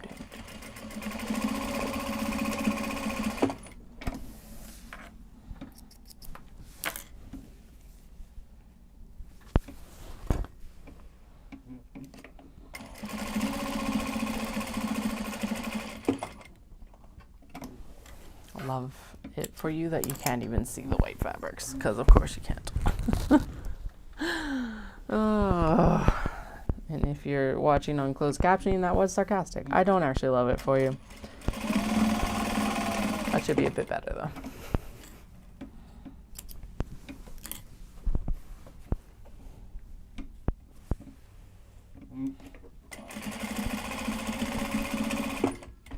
That light is going to be essential for like nighttime sewing though, because of course there's still going to be a lot of nighttime sewing. So here we are.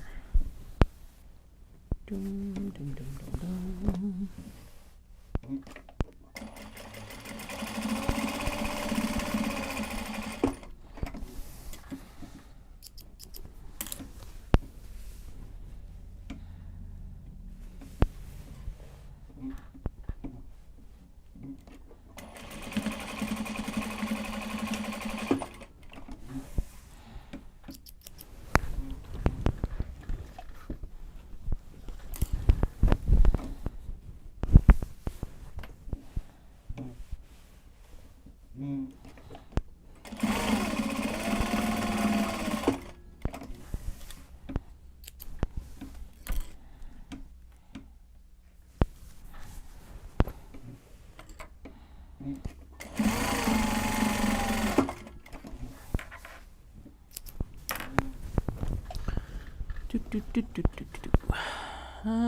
Looks like about 10 bags left, maybe.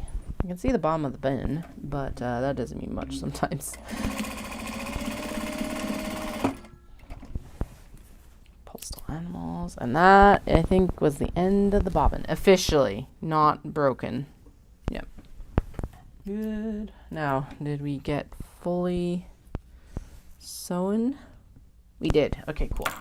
So don't need to worry about going back on top of that one, at least. At minimum.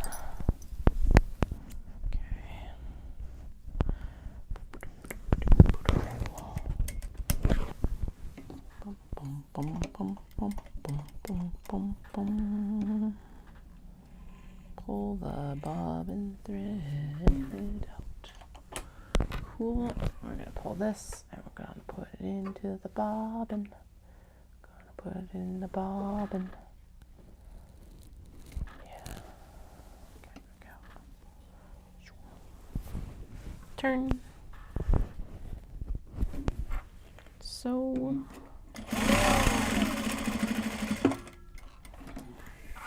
Zoom, zoom, zoom, zoom. Oh, there's less than 10. Never mind. Yay, less than 10. Okay, so.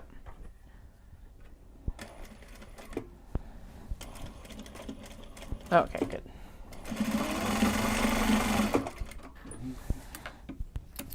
Turn.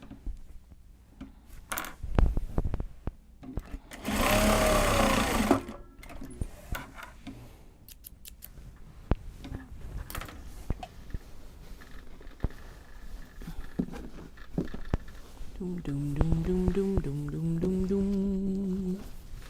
Doom, doom, doom, doom, doom, doom, doom, doom, doom. There we go. It's all on my lap. So we'll finish this up and then I'm not pushing it any further. We'll go out and do my errands instead. And I feel like I'm going to take advantage of the fact that I'm still feeling motivated about getting this studio sorted. We're going to... So I'll come down tonight and work on it with kids and then work on it probably after they go to bed as well instead of sewing. And then when I come back on Friday to stream, we will sew all of these box edges and we'll get them done. And then we can move on to gyoza or traveler slings. Traveler slings is what I decided, I think. So I'll make sure that I'm like actually know where their straps are, because yeah, actually, now that I say that, and if I don't know where their straps are, then we'll work on gyoza bags instead. That works. And I'm pretty sure I know where their straps are, but now that is actually an excellent question. Where the hell are their straps? Oh, fuck. Over there, probably. bins that were under this desk are over there. So they're probably over those bins. So not something I'm going to worry about right now, but that is something that I'll make sure I am cognizant of and finding for Friday. Because, yeah, I should be on around, I don't know, 11 my time? 11 my time. So just before lunch my time. It is currently 4 p.m. my time, so like 5 hours ago. And then we'll go from there.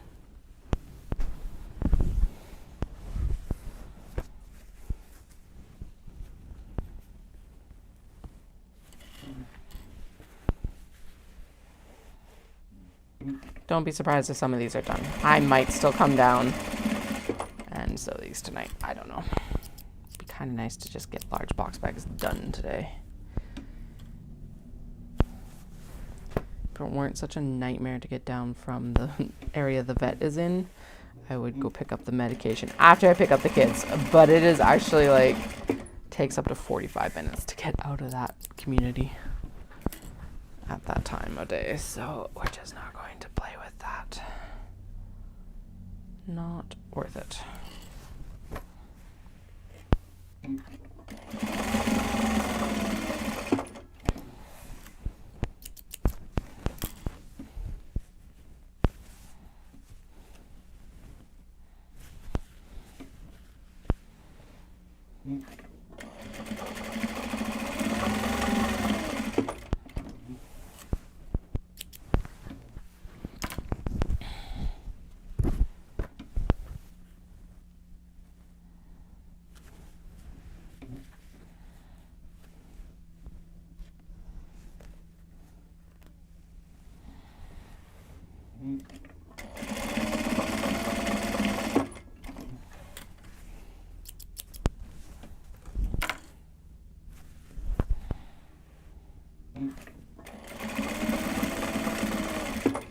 Concentration. Sorry, complete radio silence. But we're almost done. So if I go silent, I'll get done faster, right? That's how that works, I think.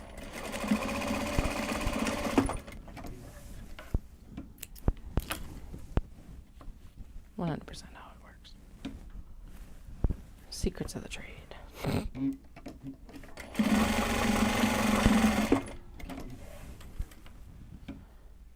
All right, trim, one last bag, and then I'm going to head. So you guys all have a fantastic time, whatever time that is for you right now, day, evening, afternoon. And if I don't see you tonight, I will see you on Friday after my spin class and the exercising and the other things. And we'll get these large box bags finished. Yeah, there we go. All right, because yeah, we got to get some more of the studio organized after this. So that's what we'll work on tonight. Again, tracking down all of the straps for the traveler slings that I want to work on next, and etc. Glad I realized that I was missing those today. And just a general, like, kind of, I think honestly I'll probably end up flipping the desks today as well, so that is complete too, because that's one of the big things that's going to need to happen to make this actually work a bit better. So thanks, Wendy. You have a good day too, and we'll chat with y'all in a couple more. Thanks so much for joining me today. Bye.